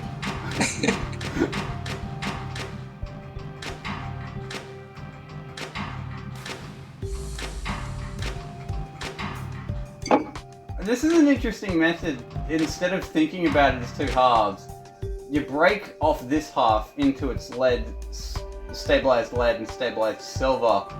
Just get the silver on first, because then you can just get both lead bonds on. Also, apparently bare minimum is bare minimum effort and not bare minimum cycles.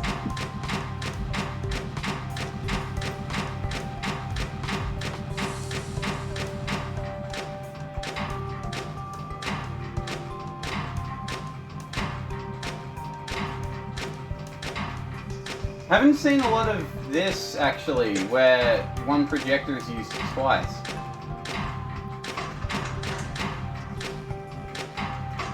Yeah, you play your cards right, you can just get both projections in on consecutive cycles.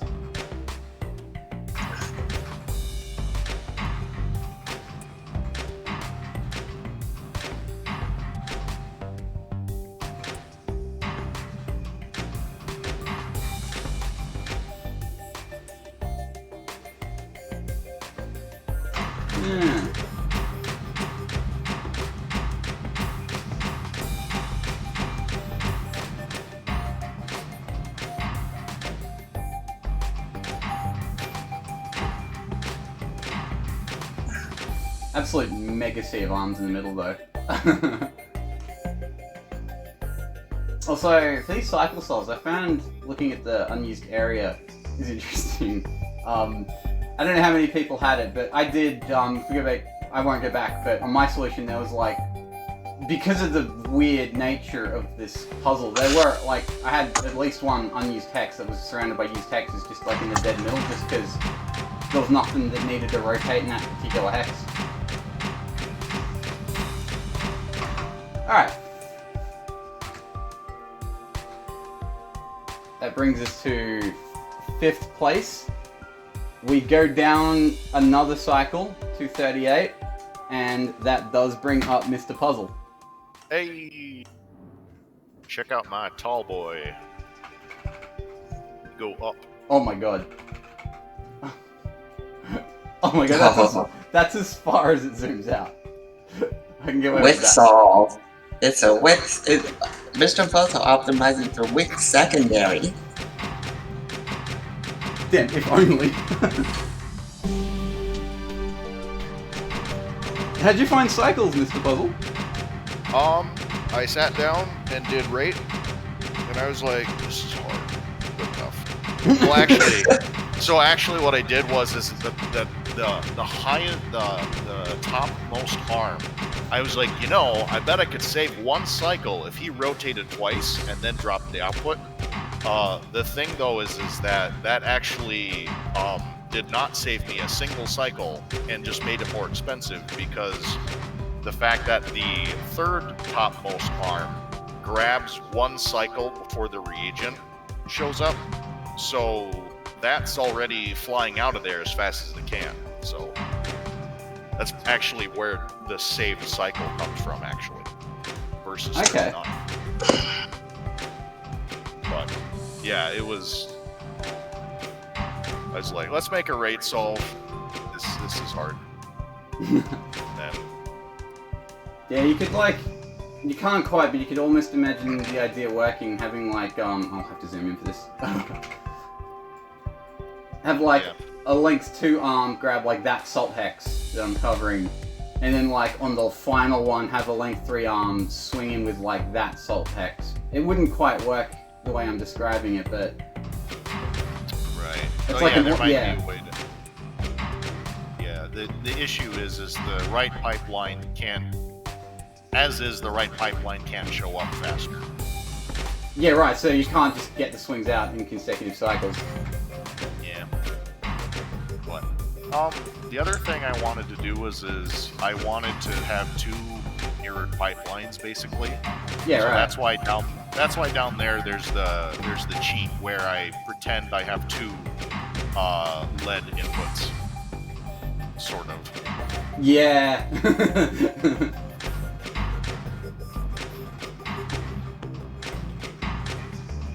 And then a little bit of surgery in the right pipe will get the lead in the right place, because otherwise it would be wrong chirality. Oh, interesting. Right, because it's, I guess, that's the drawback of a mirrored pipeline. It screws up the chirality. Yep. That's actually, I think that's the other reason I couldn't quite mirror mine, because, yeah. I realized you have to make it the same chirality and not just mirror that as well. But I think having it mirrored that way did save me on, like, I was able to keep the cycles down, not too, like, the cycles didn't balloon on me, because, like, I don't have to rotate them that far to get them to click together. But maybe it could have been arranged a little better.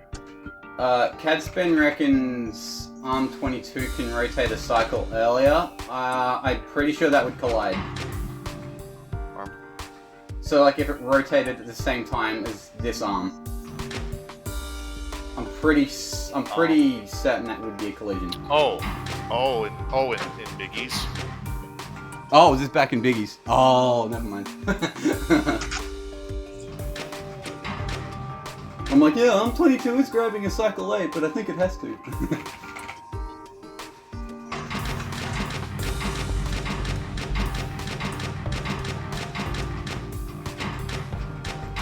It does look pretty mirrored though, I have to admit. Alright. In 4th place.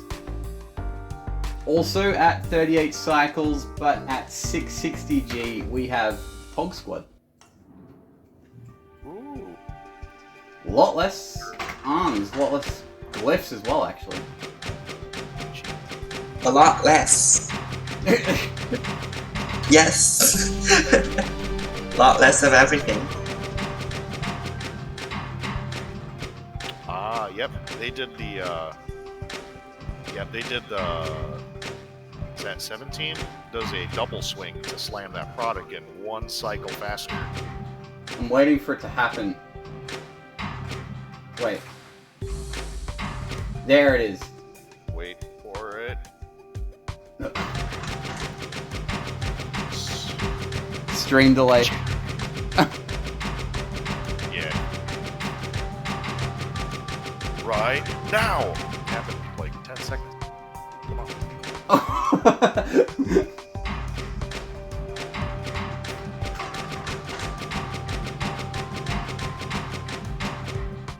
Right, yeah, because I was initially wondering, because, I'll have to zoom in for this. Oh, not that far. So I was originally wondering, I'm looking at it, I'm like, why doesn't Arm 2 just output it right there? But no, that would actually be a bad idea. Because, yeah, having Arm 11 be able to do both rotates. Neat latency shaving. I never actually thought about that trick at all. I wonder if that could have helped me squeeze under 40 or something.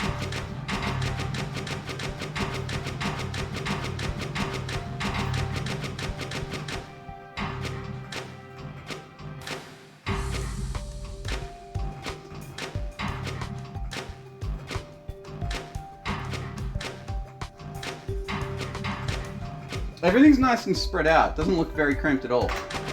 Also.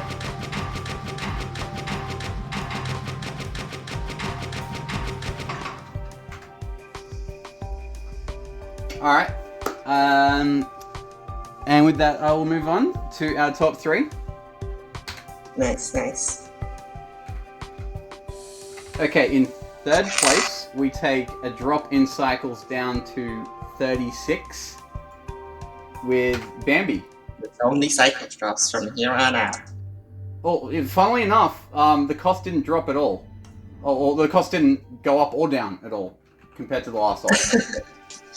Cost the same, but somehow they squeeze out 2 cycles. Yeah, things are looking much more simpler. Alright, you can see this idea of keeping the 2 together return. Completely new intermediary, but that actually I quite like that intermediary. Oh, last step is fixing chirality on the bottom. Ooh. Oh, they need to change the chirality. Oh.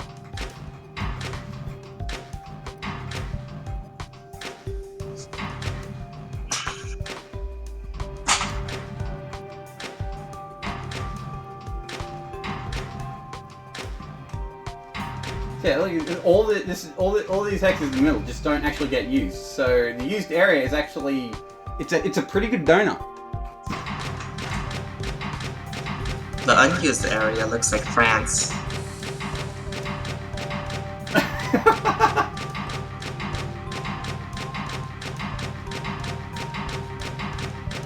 Yeah, I guess if the Critelia was Paris, it'd be like you'd have to move it up a hex. Yeah. Yes. More so to the left. I think so. I'm not sure actually.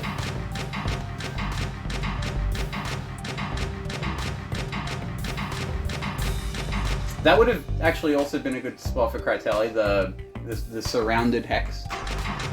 Worth consideration, but it is used area, I guess. You can take either hex.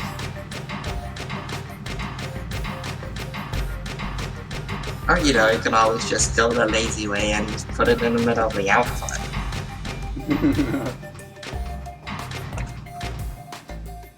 So yeah, it's really just fewer steps here. No, that fancy latency trick not being used here. Oh, hey, User is here. Hello. Sorry? User Droid. Ah, how you doing? Are you streaming on Discord? I'm streaming on Twitch. Okay. It's in the Weeklies channel if you scroll up a bit. Alright.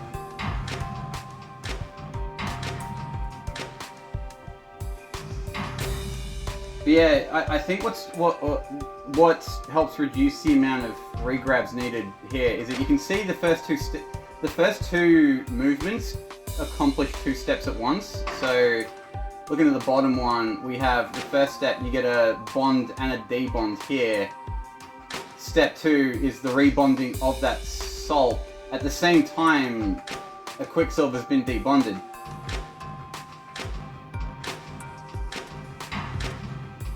That's really where these 2 cycles are coming from.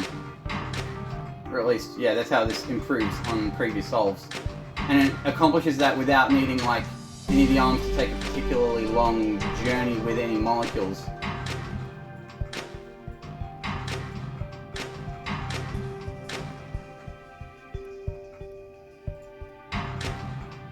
I like it. I like the donut idea in general of having the 2 pipelines start in opposite directions, but then just curving back around, because you are forced to just use rotates anyway, so you may as well rotate in that direction.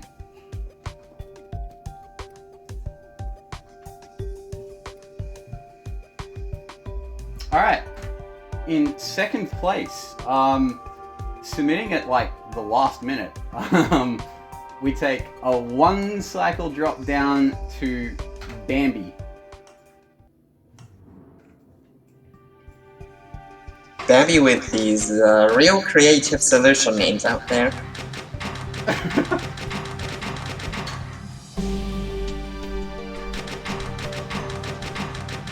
Okay. Oh wow, compact. This bit at the top here is doing my head in. That's...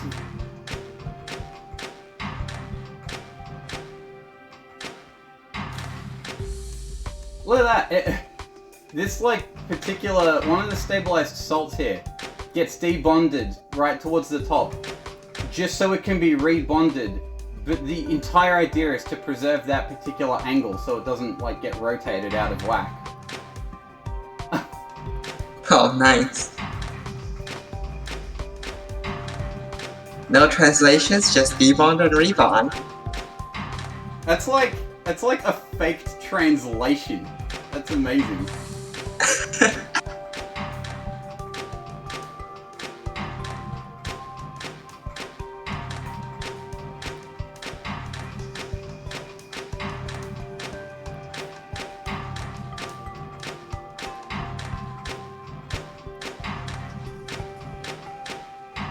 Also, it's quite funny. One of this bottom pipeline has like all the surgery. Top pipeline has no surgery at all. Well, unless you count the salt needing to be rebonded, but it needs to be rebonded anyway. That's also a good way of fixing chirality, if I'm not mistaken, because you need to debond that salt anyway.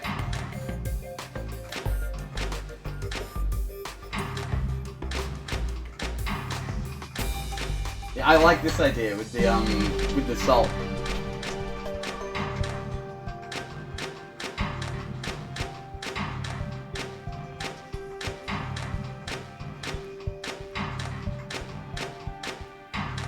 This is God. Both pipelines do really clever things, and they're completely different, really clever things. This is so awesome.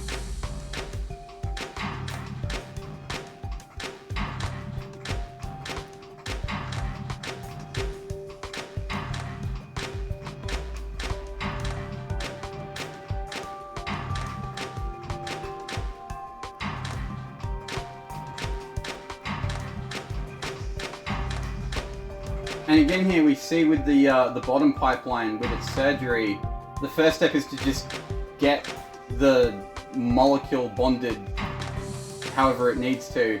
And then you get 2 debonds at once, and then you get a debond and a projection happening, and then they kind of split up because they're ready before the other pipeline anyway, so it's just about separating the stabilized lead and getting that fake translation in. And it's ready exactly a cycle before the other top pipeline, so ARM26 can just come in and slot it in without any latency delays.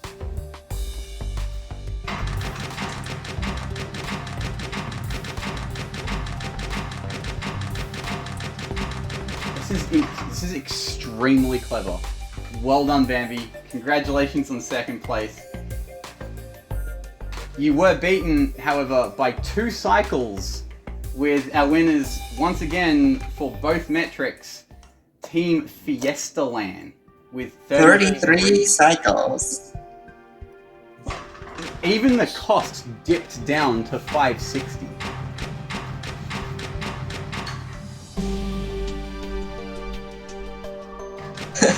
Fiesta and Cavalier rotate names. Ah yes, Team Rotate.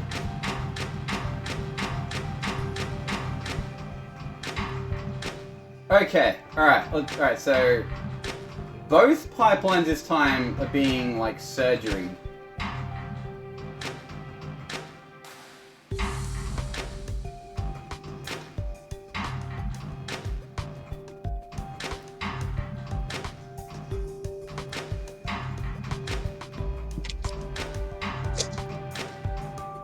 Alright, having the Quicksilver project here on the end is really cool, because they're purely focused on getting surgery done and just having the Quicksilver debonded so that they can worry about the projection at the very end. Working out this particular surgery is awesome. That's like Biggie tier surgery.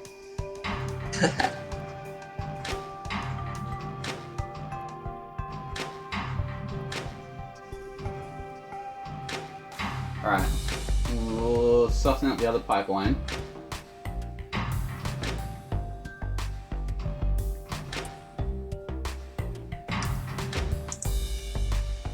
So yeah, it's clever of them to notice, looking at the left pipeline again, that first bond is important because it has the lead, one of the salt atoms, and iron in a straight line, and that shape will be preserved throughout as one of the salts gets, the salt that needs to be rebonded anyway gets rebonded. One of the quicksilvers comes out, then the other comes out.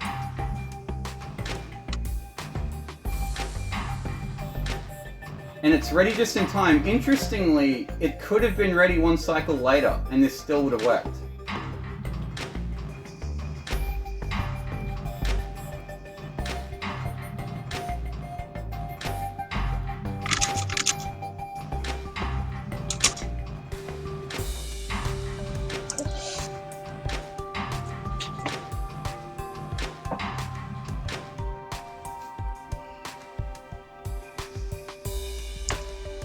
I wonder, Fiesta, did you guys try very hard for 32?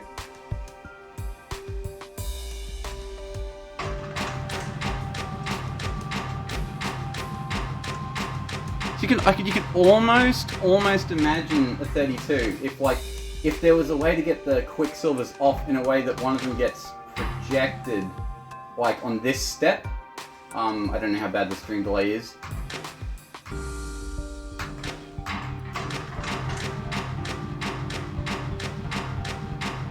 I certainly wouldn't want to think about trying to figure it out, but... It should be the same time for those watching the stream on Twitch, if they're listening to just the Twitch audio. Okay. Stream delay is just the difference between Discord and Twitch. Also just noticed the way that the chirality thing is sorted out beautifully, because both of these like surgeries happen with the first bond being that 3 atoms straight line that gets preserved the entire way. But the one that rotates to the right, that non-collision gets... Yeah, it's really cool how it gets the same salt bonded to that lead, which is important because you need that... Because you need the same chirality, so it bonds the same lead, same salt atom onto the lead.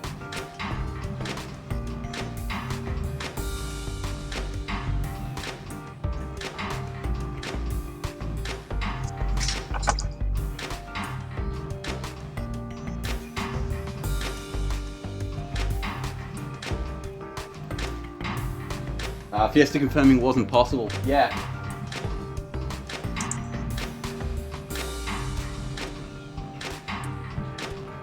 Yeah, I'd almost be comfortable declaring this as either practical min or practical min +1, maybe.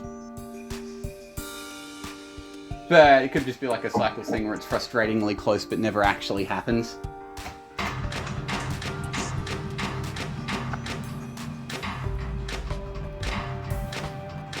It's also just, yeah, figuring out the surgery as well as you have just lets the rest of the thing come together much more simply and in so many fewer steps. Like, because we've been talking about that a bit, but this is far and away the best to do that. Less than 20 arms.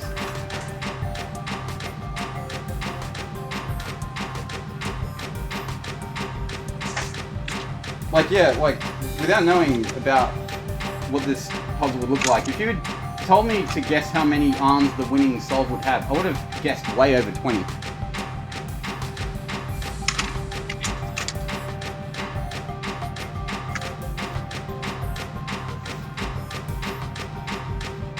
And no, this time I don't have any last-minute 0th place solves to feature. This is easily the best cycle solve that we're getting.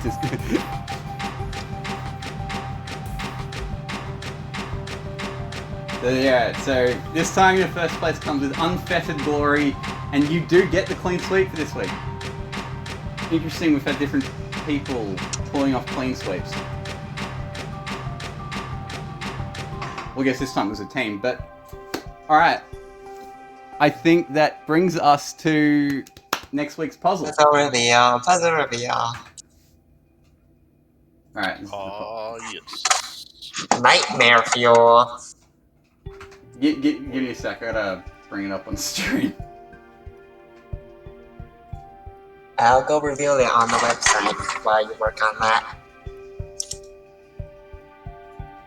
The next puzzle is Nightmare. Given a string of bytes to generate Dolly mini image. Good lord. Alright. So I guess it's worth explaining the idea. Before I show the puzzle itself. The idea is community versus creator. So Biggie is the creator. Our goal as a community collectively is to beat Biggie on cycles. That is the goal. Oh. Open collaboration. Would you just flood the weekly chat with as many ideas as you can? We are all trying to Biggie already finished the solve, so yeah, so Biggie's had quite a lot of time. He can't change his solve. Biggie's Oh. yeah, his trade-off was that he got like a month and a half, 2 months or something like that beforehand. We're only gonna have a week, but we all get to collaborate. And yes, the puzzle is literally called Nightmare Fuel, in case anyone was wondering. So Best and Haxton don't get to collaborate, but Panic, Steven, and I all do. I'm looking forward to it. Alright. Good lord. Purification. Alright, no projection. Well, I guess then. Oh. Oh boy.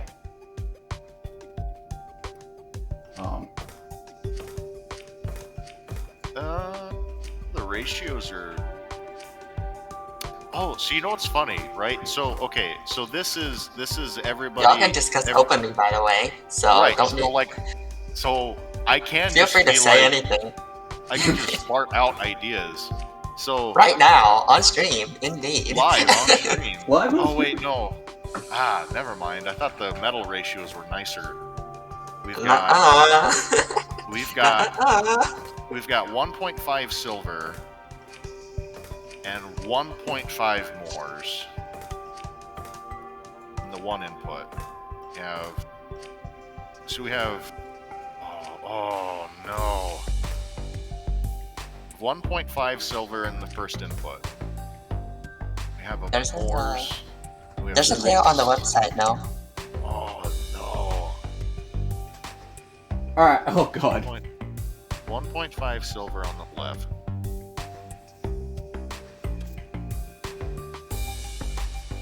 The thing is, you can also make more Moors yourself. Right. Oh, That's no. 1, 2, 3, 4, Oh 5. no. 1, 2, 3, 4, 5, 6, 7, 8. Oh, but there's salt and Moors. So you Right, can't just so count this- them out of Just cycles. It's just straight up cycles. Just looking at this, I believe Everybody works it's- together to beat Biggie. Just looking at this right now, I believe it's salt like. Because you get 1.5 silver per draw. It's on the website now, by the way.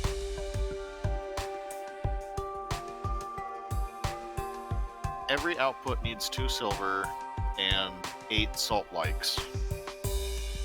And every input draw gives you 1.5 silvers and 5 salt likes. So you get more silver. You get more of the silver you need than the salt likes you need. So it's salt like. Oh, this is.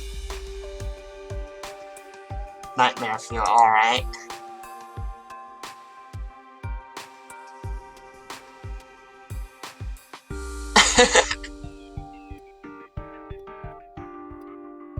You can't just count the salt.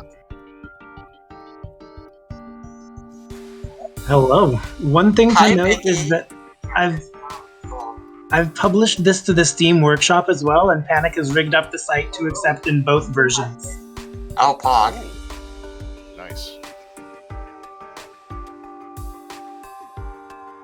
So it is truly.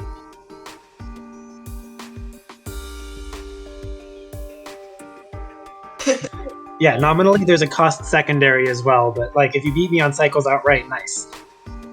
Yeah, good luck with that. Hey, wait! If we manage to do it, then every single person competing gets the PNG. Exactly. Yep. Rolomni's custom crafted beat Biggie in a cycles puzzle. It is Rolomni who made that image, right? I don't remember. He's the one who earned it during the quintessential stabilizer.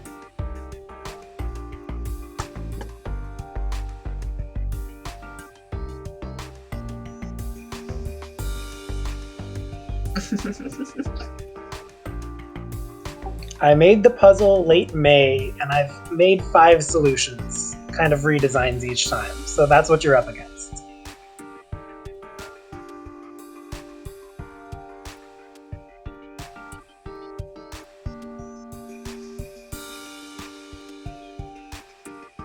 I'm basically calculating it as a Moors is 2 salt likes. So then the output needs 8 of them. The inputs together have 5 of them.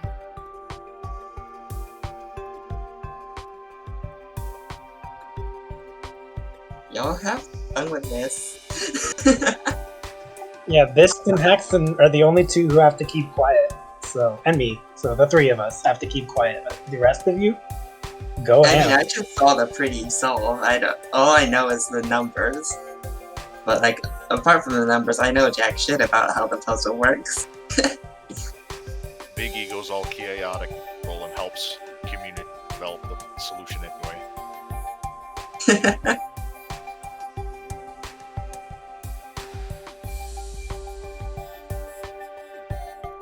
It's kind of funny that a conversation came up recently about what makes a custom puzzle good, and I really had to make sure that it being like this wasn't bad, because what this is intentionally difficult, but not like knowingly so. Because I've played it, I've solved it, I've optimized it.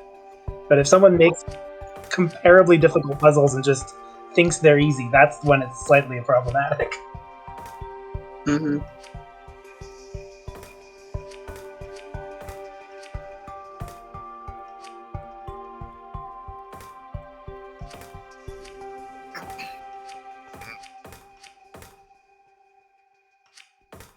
I immediately... That's where you do playtesting. Yeah, exactly. It's important to understand what optimization is asking of the players. And I very Also, much understand immediately, the Cycles challenge.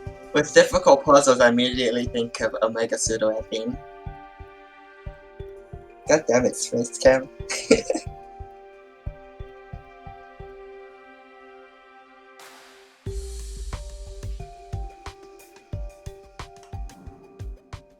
Good. Good. There were some. I did not feel inspired to make any showcases, so it was hard. Brain. Also, alright.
Yeah, Thingy, do you have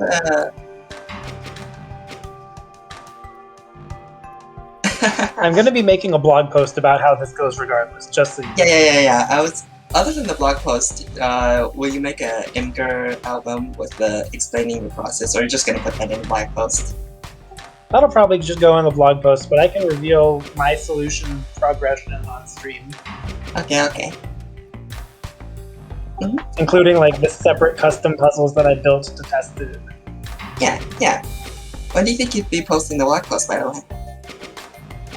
I'm working on a different blog post, mostly full time, for the next long time. So hard to say, but I'll get around to it. Maybe it won't be during the week of the week. What's the next Thingy blog about?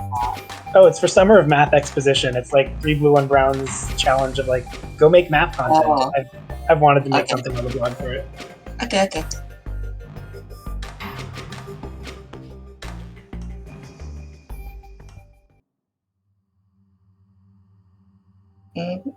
Well, Oh wait, that's all the showcase? yeah, there's only the one.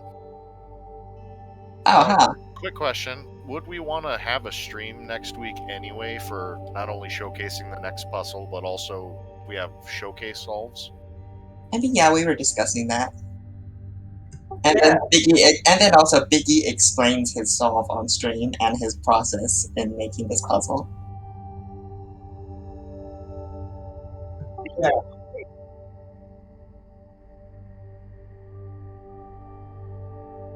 Yeah, it's Yeah, just a shorter I'm hoping so. stream.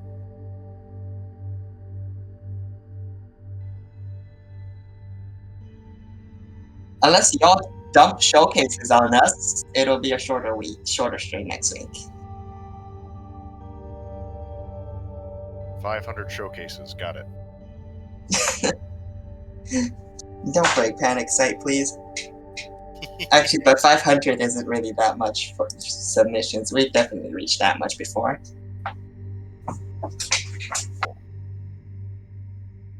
Oh, yeah.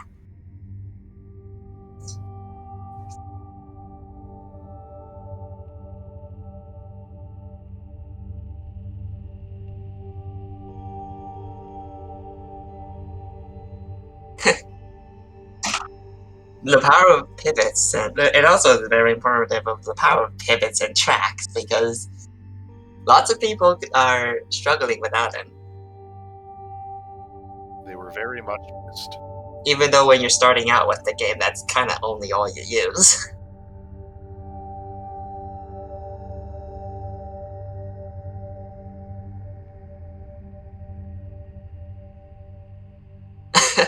Track loops? What's that?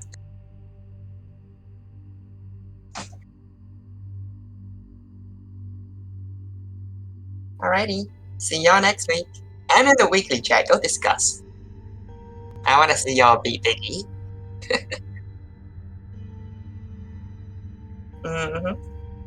Ping people like Starfish and Greamy if you want. Get them to look at it. I don't care. Dig Mikura out of Japanese retirement.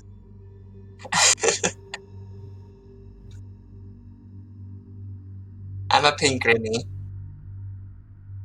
Starfish doesn't seem to be active. But yeah, see y'all. Bye. See you next time.